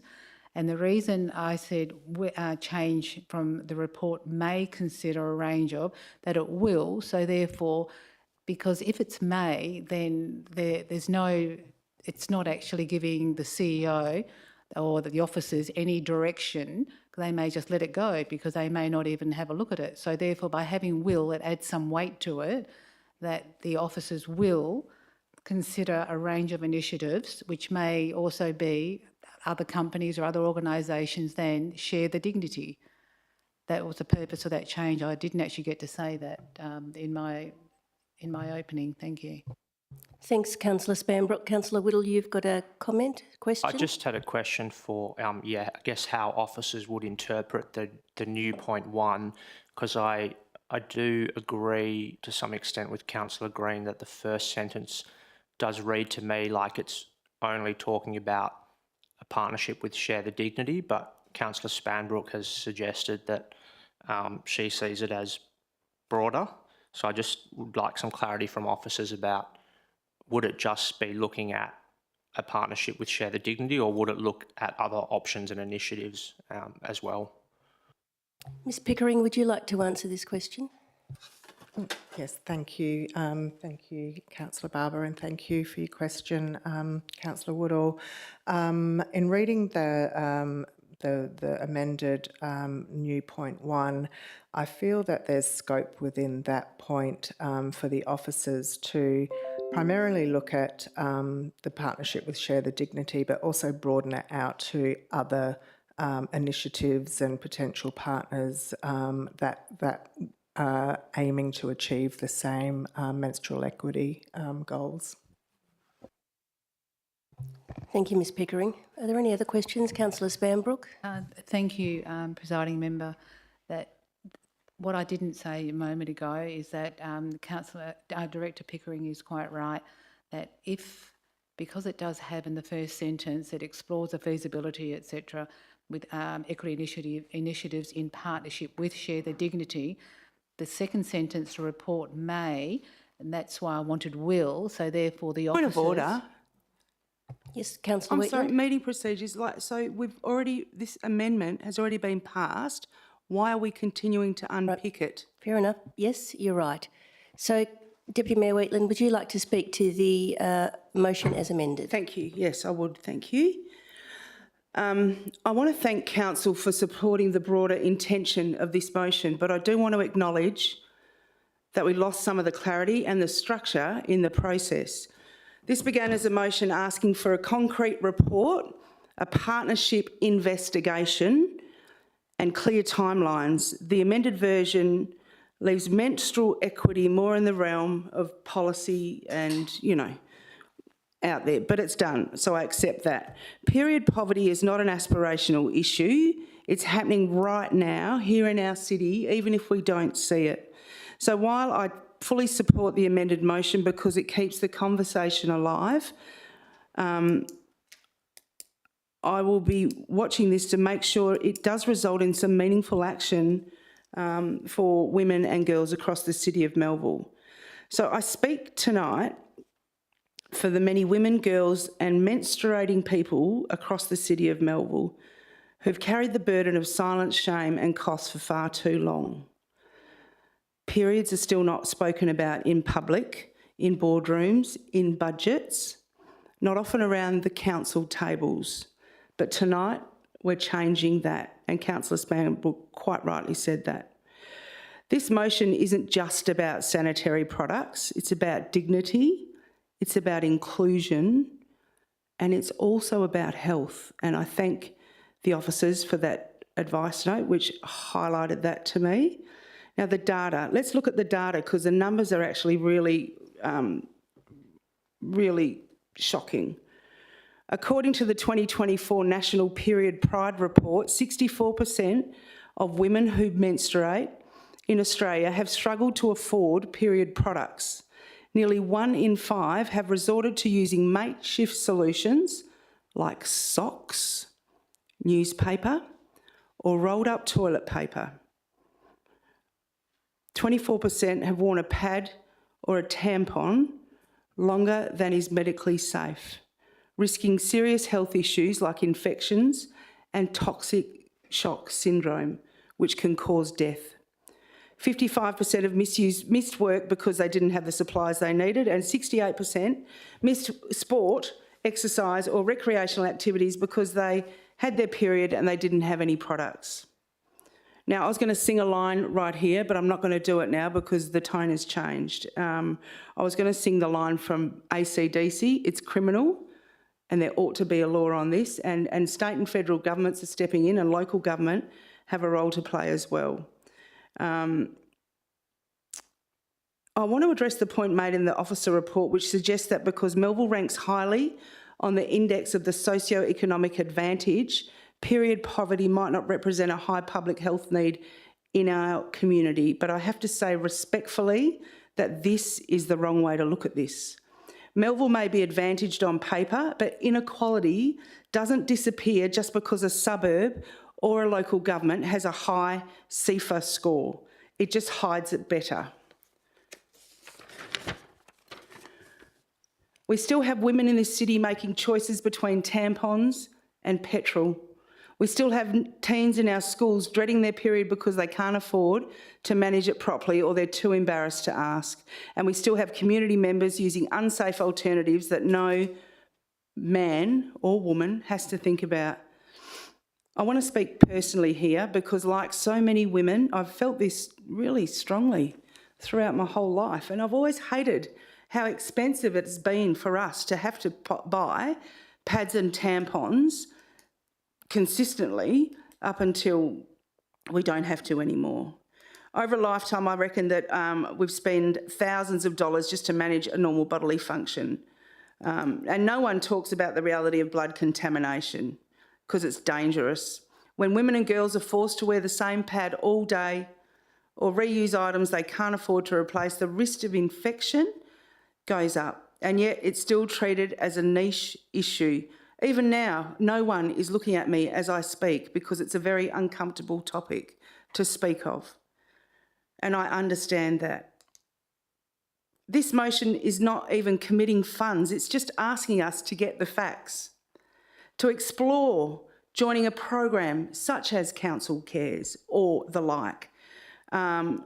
It's already being used in the city of Coburn, Canning, Fremantle, Vic Park, the Shire of Augusta, Margaret River. The city of Melville is actually listed on the Share of Dignity website. But there's little visibility of what that means in this local government. So this is our chance to formalise that, to reassess it, what's happening, and to plan for what's needed.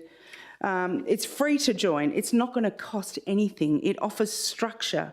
It gives us a national partner with expertise in product provision and community engagement, aligning ourselves to someone like Share the Dignity.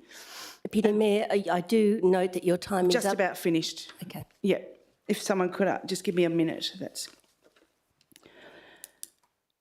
I'll say this clearly. This isn't about charity, it's about equity. Access to menstrual hygiene is not a luxury. It's not a personal problem. It's a public health issue and a gender equity issue hiding in plain sight. So let's be leaders here tonight. Let's say that in Melville, no girl should miss school because of her period. No woman should be forced to make unsafe choices, and no one should feel ashamed or alone for experiencing something as natural as menstruation. Periods belong in policy, in public health, in equity frameworks, in enterprise bargaining agreements. Someone made a comment on my post that we should get a day off for our period. We need longer than a day, just quite frankly. And yes, in council chambers, I ask you all to support this motion as amended. Let's get the data, let's build the partnerships, and let's finally bring period dignity into the daylight, be the leader, and help the women and the future women of the City of Melville not have to deal with period poverty or period anything for that matter. Thank you. Thank you, Deputy Mayor Wheatland. Councillor Fitzgerald, would you like to speak now or reserve your right? I'll just speak very briefly, Acting Chair. Yes, go ahead. Thank you. I've already mentioned in debate on the earlier amendment that this is an area that the City of Melville have actually been fairly forward on. We have been offering a rebate in relation to reusable period products for some time now, and that is to be congratulated. And I think it speaks to the fact that this work is already ongoing. I'd also like to highlight that Davina Davis, who was one of our joint, it should be said, we had a joint Community Citizen of the Year senior in 2021. Part of the reason that she was nominated and awarded Community Citizen of the Year in the senior category was for her work with Share the Dignity, collecting and distributing sanitary items. So this is an area in which the city has already undertaken some work, where we've recognised our volunteers for their work in this area. So it strikes me that this is a very natural thing that the city would be interested in continuing and interested in extending its access. I've noted also that there is already one of the dignity vending machines located within the city, at least one. Some others are perhaps not listed publicly for, as I say, obvious reasons if they're at women's shelters.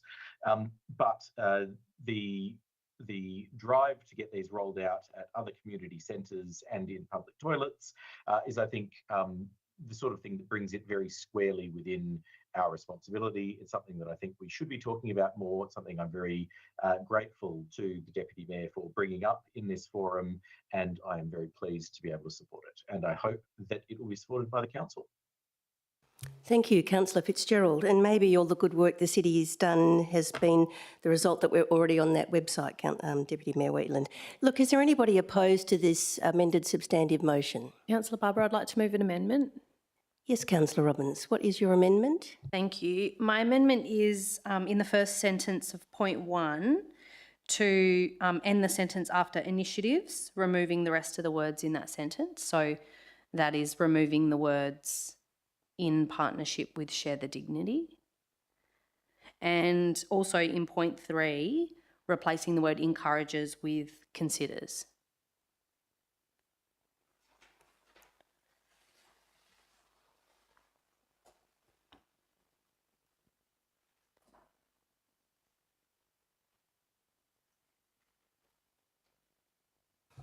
Elected members, oh, have I got a seconder for Councillor, yes, Councillor Spanbrook? Would you like to speak briefly to your amendment, Councillor Robbins? Thank you. I'll just briefly explain each of the proposed changes. So the first one is really just taking out reference to a particular group, just to give officers some, I guess, latitude with regards to their investigations, giving them the option to look at different organisations that we might work with, or perhaps going it alone if that's considered an option, in line with some of the comments that were made earlier. And then my proposed change to point 3 is really just suggesting that we consider rather than encourage including this in our future strategic planning and policy development. As long as it's on the table, then I think we can have that discussion when it comes time to do that strategic planning and policy development about whether we include it. This is just flagging that we want to think about it, and then we can make that final decision later. Thank you. Thank you, Councillor Spanbrook. Is there anybody, I know we haven't got a seconder yet, but I'm just getting the feel of the room. Is there anybody who'd like to speak against this amendment? I'm happy to accept that as part of the amended substantive motion if Councillor Fitzgerald is. Councillor Fitzgerald, are you happy to accept that amendment? There are no objections. Thank you. So I'll just ask again, are there any objections? If not, I call that amendment carried. Which brings us to vote on the substantive motion as amended. I think, are there any, yes, Councillor Woodall, is this a question or speaking against? Okay. Thank you, Acting Deputy Mayor. Look, I wish to speak against this. I think I did sort of flag at the EMIS that I had some concerns around it. I fully respect what Councillor Wheatland is trying to do, which I think is very well intentioned, and I do agree with the principle of it. I guess from my point of view, I don't see this as a local government issue. To me, it's a fundamental health issue, and it goes to very basic rights around basic health needs. To me, that sits purely in the realm of the state and federal governments, and I personally believe we should be putting pressure on the state and federal governments to say you need to be taking action to address this across Australia, because it's an issue, I would imagine, for a whole range of women across Australia, not just in the city of Melville. And I think the best way to address the issue is through a nationwide approach, rather than the risk ad hoc initiatives, which although do achieve a good result in the local government area, they do risk creating different standards across local governments and across states and jurisdictions. So I guess that's how I see this issue. And I certainly do think, this topic, I certainly do think we should be putting pressure on the state and federal governments to look at addressing this, and there's no reason why there couldn't be a scheme similar to, the PBS, for example, for drugs, to look at reducing the cost for women who may not be able to purchase these products as they need them. So that's the first point. The second point I just wanted to make was I do find it a bit challenging that we're talking about looking at, this issue within, or this topic within the city of Melville, and people not being able to afford these, as Councillor Wheatland has noted, basic health requirements, really, fundamental products for women. But yet, we put up rates by 4%. So we're hitting people with more costs. And we've got various projects which I guess in the context of this would be seen as probably nice to haves rather than essential or critical, whereas clearly this is something that's much more critical for half the population effectively. So yeah, personally I don't support this motion, but I do acknowledge that it is well intentioned, and I agree with the overarching intent of it. Thank you. Thank you, Councillor Woodall. Just as a quick wrap up, Deputy Mayor, would you like to? Thank you. I just want to address those comments directly. And look, I understand the role that all tiers of government have got in relation to menstrual equity, inclusivity. Inclusivity is probably not the right word. But local government do have a part to play. And you talk about costs, councillor, and elected members. And just for 1 second, think of all the dog poo bags we have across the city of Melville that are given away for free to collect our dog excrement from fields and park and footpaths. I would love to know the costing. We know we shouldn't. I would love to know the costing of us as a local government providing free dog poo bags across the city for our dogs. Okay, just in contrast. And I disagree that menstrual equity is not a local government issue. I think it's more uncomfortable for local governments, and we can pass the buck. We do have a role to play in an advocacy position to advocate to state and federal government on supporting local governments to support our population to have access to period products. Look, we're responsible for community wellbeing, for access and equity. We fund libraries, we fund youth services, we fund community centres, sport and rec, public toilets, family programs, seniors initiatives.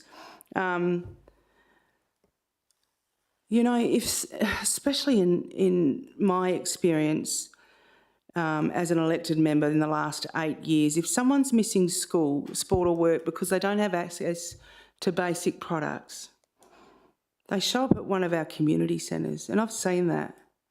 I know myself in high school, myself personally, not having access to it and spending 2 periods, pardon the pun, two periods that you used to call them at school, that you go to class, in the youth education offices, because I couldn't ring my mum or anything like that. So there was no free period products then. So we've come a long way since then. We don't say housing isn't a local government issue, yet we advocate for it. We don't say mental health isn't in our lane, yet we build strategies to support it. So why are we so against supporting this really important motion, I believe? You know, if our community centres are safe spaces for our youth and for our seniors, and our toilets are expected to meet basic health standards, then I'm sorry, period dignity is a real local issue. We've got the closeness to the population as a local government. We're the closest tier of government to the people. And we've got the responsibility that makes sure that no one is excluded from full participation because they have a period. So, councillors, I think local government has a real role to play here, and it's not just roads, rates and rubbish. It's about people, it's about inclusion, and it's about leadership. So please, I ask you to support this motion. Thank you. Thank you, Deputy Mayor Wheatland. We'll now vote on the substantive motion as amended. Please press green if you vote for the motion and red if you vote against.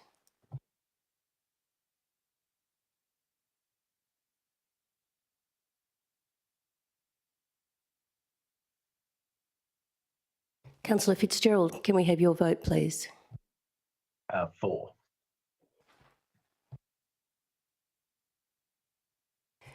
The motion is carried 8 votes to 1.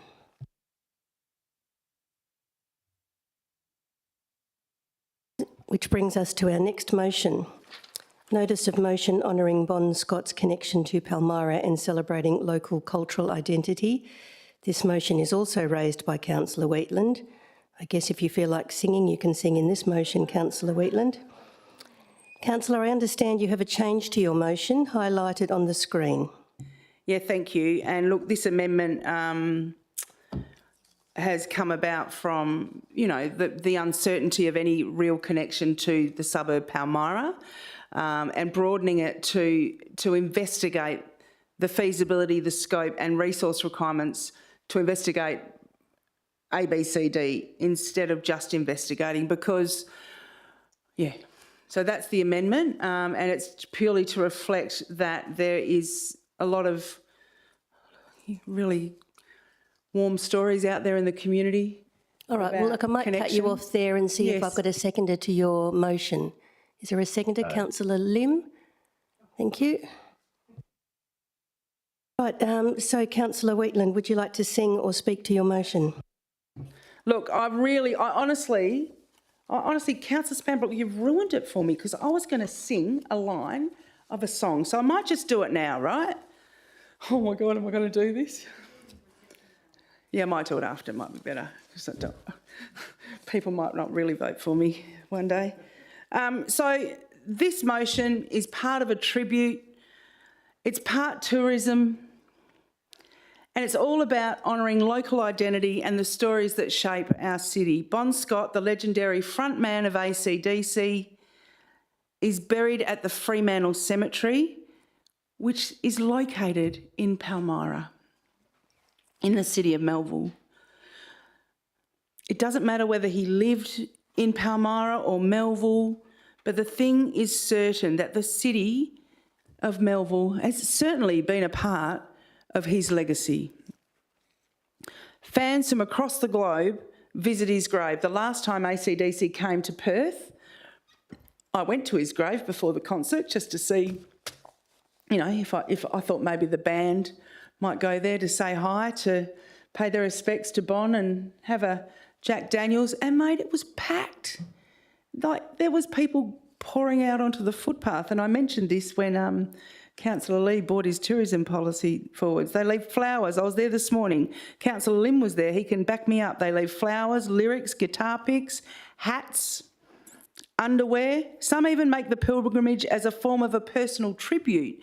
And yet for all this interest, we've done very little as a city and a local government, apart from Highway to Hell, which was incredible, to embrace it or reflect that legacy back to our community. It doesn't commit funds.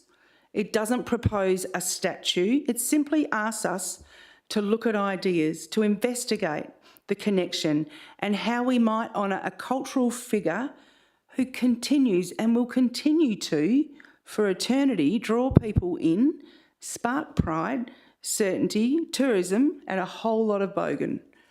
When Councillor Terry Lee brought forward his tourism strategy motion earlier this year, it actually really struck a chord with me, so thank you, Councillor. It wasn't just the framework, it was the vision, and it was something to me, a reminder that local government is also a curator of stories. That we don't just build infrastructure, we help shape identity. Bon Scott is part of our cultural infrastructure. His story is loud, raw, musical and undeniably West Australia. Think of the Leopold Hotel, think of the Willagee Hotel, long may it rest in peace. Where are we? It's an opportunity to co-design something meaningful with the community, schools, musicians, artists and heritage groups, whether it's a public art piece, a mural, who knows what it's going to be. It could just be a plaque at the start of Canning Highway in Applecross and hanging off a Christmas tree maybe, Glenn. We're not claiming Bon Scott, we're acknowledging that his story ends in our care, that his presence continues to echo throughout generations, not just through music, but through what it means to be from here. Cultural identity and civic pride matter. Local government matters. And done well, this initiative could actually inspire not just tribute, but ongoing engagement with music, arts and local history. It could be the centrepiece of our tourism strategy. Part of the motion, I can't read it because I can't access Mr Tuffin's computer because I don't have his password and I can't even get anywhere with mine. But part of the motion is calling on the Mayor to write a letter to AC/DC management and the family to invite them to the City of Melville when they come here in December, and so we can do something that the report brings back, or that the council in November decides to do, because this is important stuff. Quite likely, this is the very last time ACDC will be in Perth. It's our last opportunity. So I ask you to support this motion as a visionary next step. Thank you. Okay, do you want me to read that out? Hang on, let me just get to the good bit. I don't think we need you to read it out. Inspired by the work of Councillor Terry Lee, thank you, Councillor, and powered by a shared belief in storytelling. Councillor Lee brought the motion, the tourism strategy motion, to the City of Melville, and I just thought it was so visionary, so thank you, and I ask you to support this motion. Thanks. Thank you, Deputy Mayor Wheatland. Councillor Fitzgerald, we do note that your hand is up on your Zoom screen. Is there a pressing question you'd like to ask? Sorry, Acting Deputy Mayor, could I get Thomas Fitzgerald to second it instead of myself? Because as the ward councillor? Councillor Fitzgerald, are you happy? Councillor Lim is suggesting that you second the motion and not he. Yeah, thank you very much, Councillor Lim. I would appreciate that. All right. Councillor Fitzgerald, would you like to speak to the motion, or would you like to get the feeling of the room to see if anybody wants to speak against? If I could beg your indulgence, Madam Acting Deputy Chair, just briefly, I have something I'd like to say. Yes, go ahead. Thank you. Councillors, it is, I think, a mixed source of pride and sometimes, something less like pride, that a challenge that plagues us to this day, Canning Highway, is world famous by virtue of its inclusion in ACDC's infamous Highway to Hell. The nickname that Canning Highway received is one that we probably still find resonates with us today. Certainly every time I have to think about how to manage traffic issues on Canning Highway, that song is playing in the back of my head. The string of pubs that once existed down Canning Highway is perhaps not as healthy as it was at the time, but there are still incredible pubs and places where there is great live music, and in particular the Leopold and the Raffles, singled out by Bon Scott specifically, and a big part of why that song was called what it was the pubs and clubs along the strip of Canning Highway. All of this speaks to, I think, the importance of this cultural moment, the importance of this place and its impact in rock history. It may be that there is disagreement, and in fact, we might not actually know precisely where Bon Scott spent most of his time, but it is undeniable that the City of Melville and Canning Highway in particular, and its excellent pubs and clubs, had a lot to do with the ACDC story. I think highlighting that in our tourism builds on what was an exceptional event in the Highway to Hell, where Canning Highway was closed for that performance. I think this works well with our tourism strategy. Again, I thank Councillor Wheatland for bringing this and Councillor Lee for his initiative on tourism. And I think that we have an excellent opportunity here to capitalise on something very special. And so for that reason, I hope you support the motion. Thank you, Councillor Fitzgerald. Councillor Lim, that was very nice of you to abdicate your second. Would you like to say a question or? Yeah, not a problem. So yeah, I got a question. So if you want to investigate, let's say, because I'm just looking at point 3, if we were to have the opportunity for them to celebrate with ACDC, could we also investigate an alternative name as well to the Fremantle Cemetery? Would that require an amendment, or would that be covered under the feasibility study? Thank you.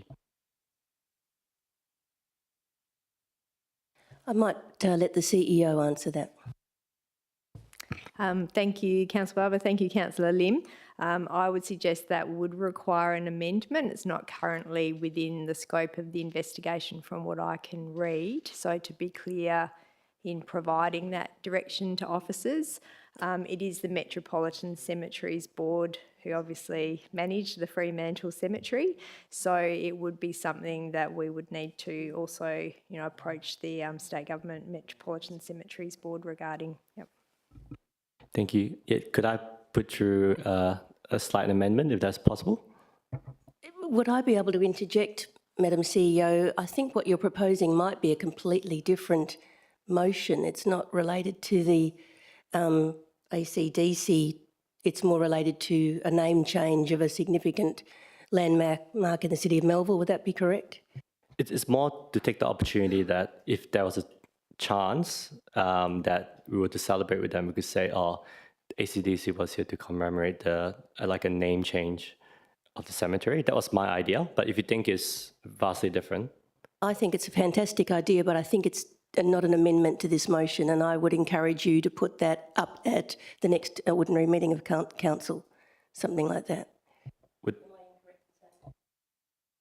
I'll just put the CEO on again. Thank you, Madam Presiding Member. Yes, that could be a separate motion with notice if you'd like the city to investigate that to the state government, Metropolitan Cemeteries Board. That could be something that would be considered as a separate motion. It is quite substantially different to the intent, I believe, of the current motion. Thanks. Could I ask another question? Given that we are during the, what's that period called again? Caretaker. Would that have to wait until after the election? Thank you. Madam CEO? Thank you. If it got to the August council meeting, then it could be considered, but it would not be able to be considered after that point in time until after the elections. Yep. Thank you. So I encourage you to look at that for the August ordinary meeting of council. Is there anybody who would like to speak against this motion? Oh, you have a question, Councillor Lee, or you want to speak against? A question?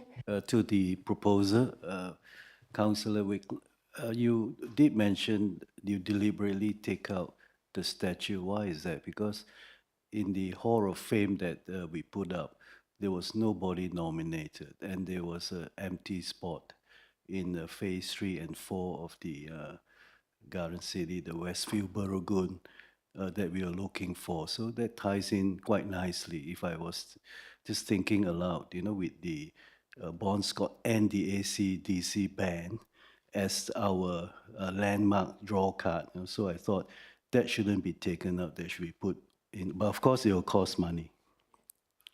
Thank you. Councillor Wheatland, would you like to respond to that? Yeah, I wasn't prescribing what it should be. I was giving the officers the ability to go away and produce a report to look at options. All right, thank you. That's great. Is there anybody who'd like to speak against this motion? Councillor Spanbrook. Thank you, Presiding Member. First of all, while I acknowledge and celebrate the talent and achievements of Bon Scott, I do oppose this motion for a number of reasons. First of all, there is no evidence that Bon Scott lived in Palmyra. He actually moved to Fremantle in 1956, according to the many websites that I did actually go to. And in saying that, do we need to replicate what Fremantle are already doing? So, and I'll just share with you, first of all, within the city of Melville, there is a guitar that commemorates Bon Scott near Canning Bridge, near Morrow Mews.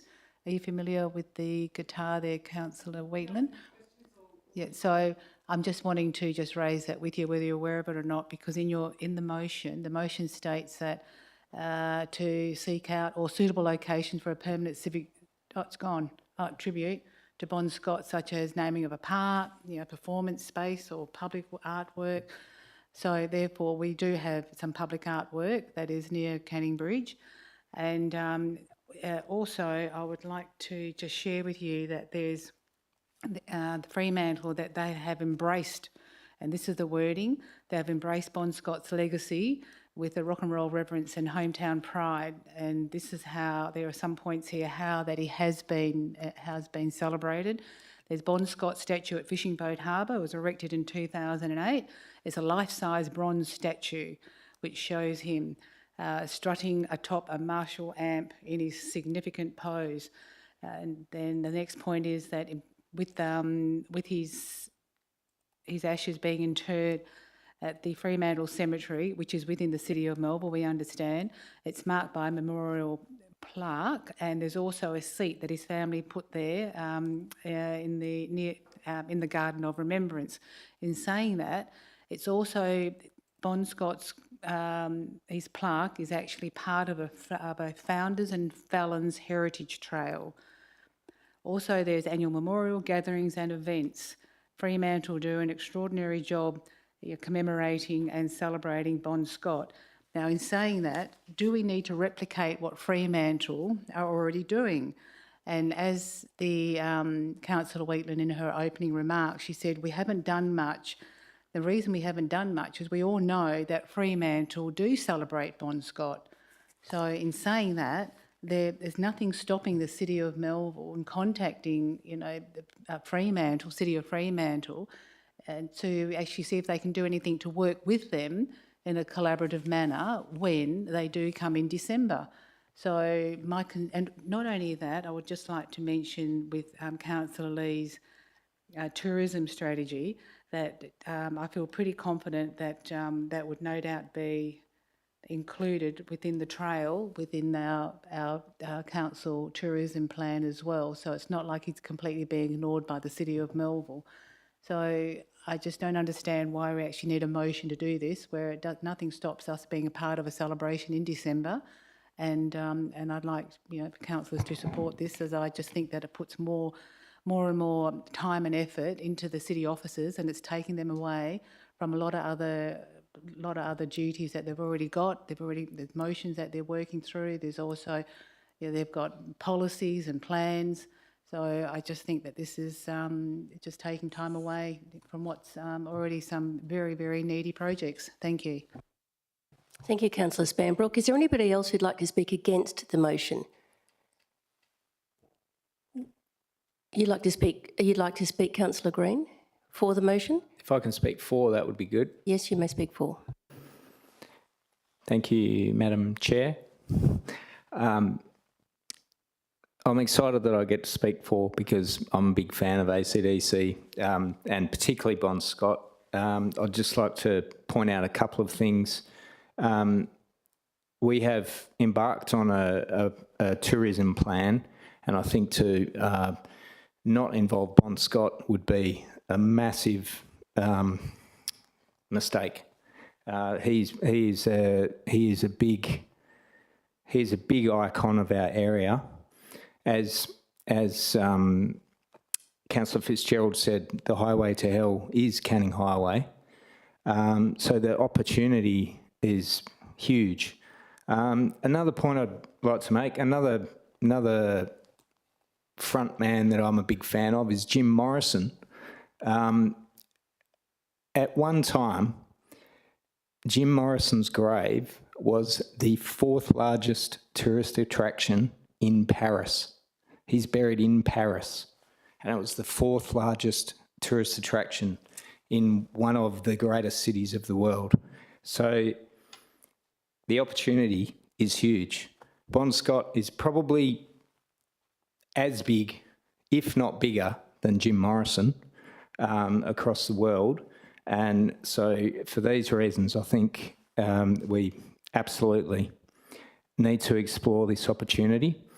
I think, to throw an idea in there, which is not really part of what the debate is at the moment, I would like nothing better than to get AC/DC themselves to drive down a truck on Canning Highway and play their music, as we had the event some years back. That would be the ultimate for me, and it would be the ultimate for many others. So I'm fully supportive of this motion. Thank you, Councillor Green. Very enthusiastic. Final call for the speakers against. Would you like to do a quick wrap-up, Deputy Mayor?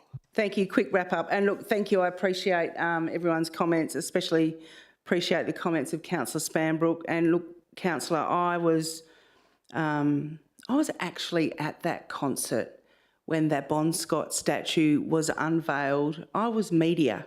I was backstage.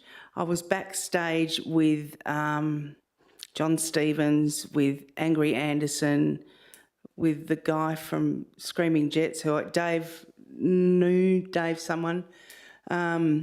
Status Quo were there the first time Status Quo were together. I think the two lead singers in 20 years. I've got a photo of them. I was there front and centre. I was there when they unveiled the really small statue of Bon Scott, but it's very, very Bon. And I get it. Look, so this is Fremantle. I've spoken to the Mayor of Fremantle and some of the councillors and the executive leadership team. Pete Stone, the former, he was part of the planning of the Highway to Hell, very supportive of the City of Melville, wanting to do something. And I just want to touch on, just quickly, Councillor Green's comments around Jim Morrison. Look, I spoke to people at that concert, at the unveiling of that statue's concert, from Germany, from Berlin, that's Germany, from Holland, from America, from China, from all around the globe. They travel here. They travel to Palmyra, to the Fremantle Cemetery, to pay homage to Bon Scott. So the fourth largest, what'd you say? Tourist attraction in Paris, Jim Morrison. Jim Morrison was a giant. Well, I'm sorry, Bon Scott is, I won't swear, is humongous. And do you know what? With this motion, what we could do is we could say, for those about to rock Bon Scott, we salute you. So please support this motion.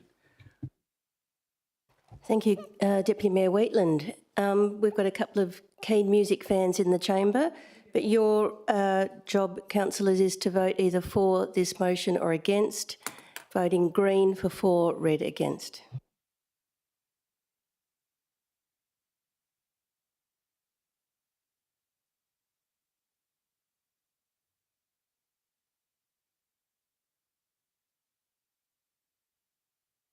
Councillor Fitzgerald, can we have your vote, please?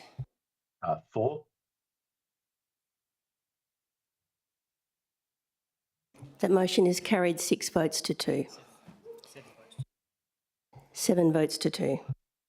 That concludes all of the motions with notice for this evening, so I will now vacate the chair and allow Councillor Wheatland to assume the chair.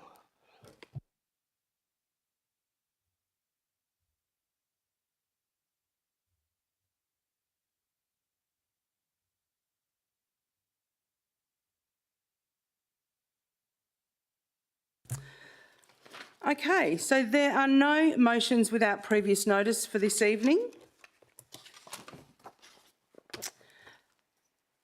And there are no confidential items that require us to go behind cloud doors, closed doors. And we don't need to declare any motions that were behind closed doors. For the purpose of the minutes, can the following councillor please confirm they are still in attendance? Councillor Fitzgerald. Yes. Okay. There being no further business, I declare the meeting closed at 9 o'clock on the dot. Thank you, councillors.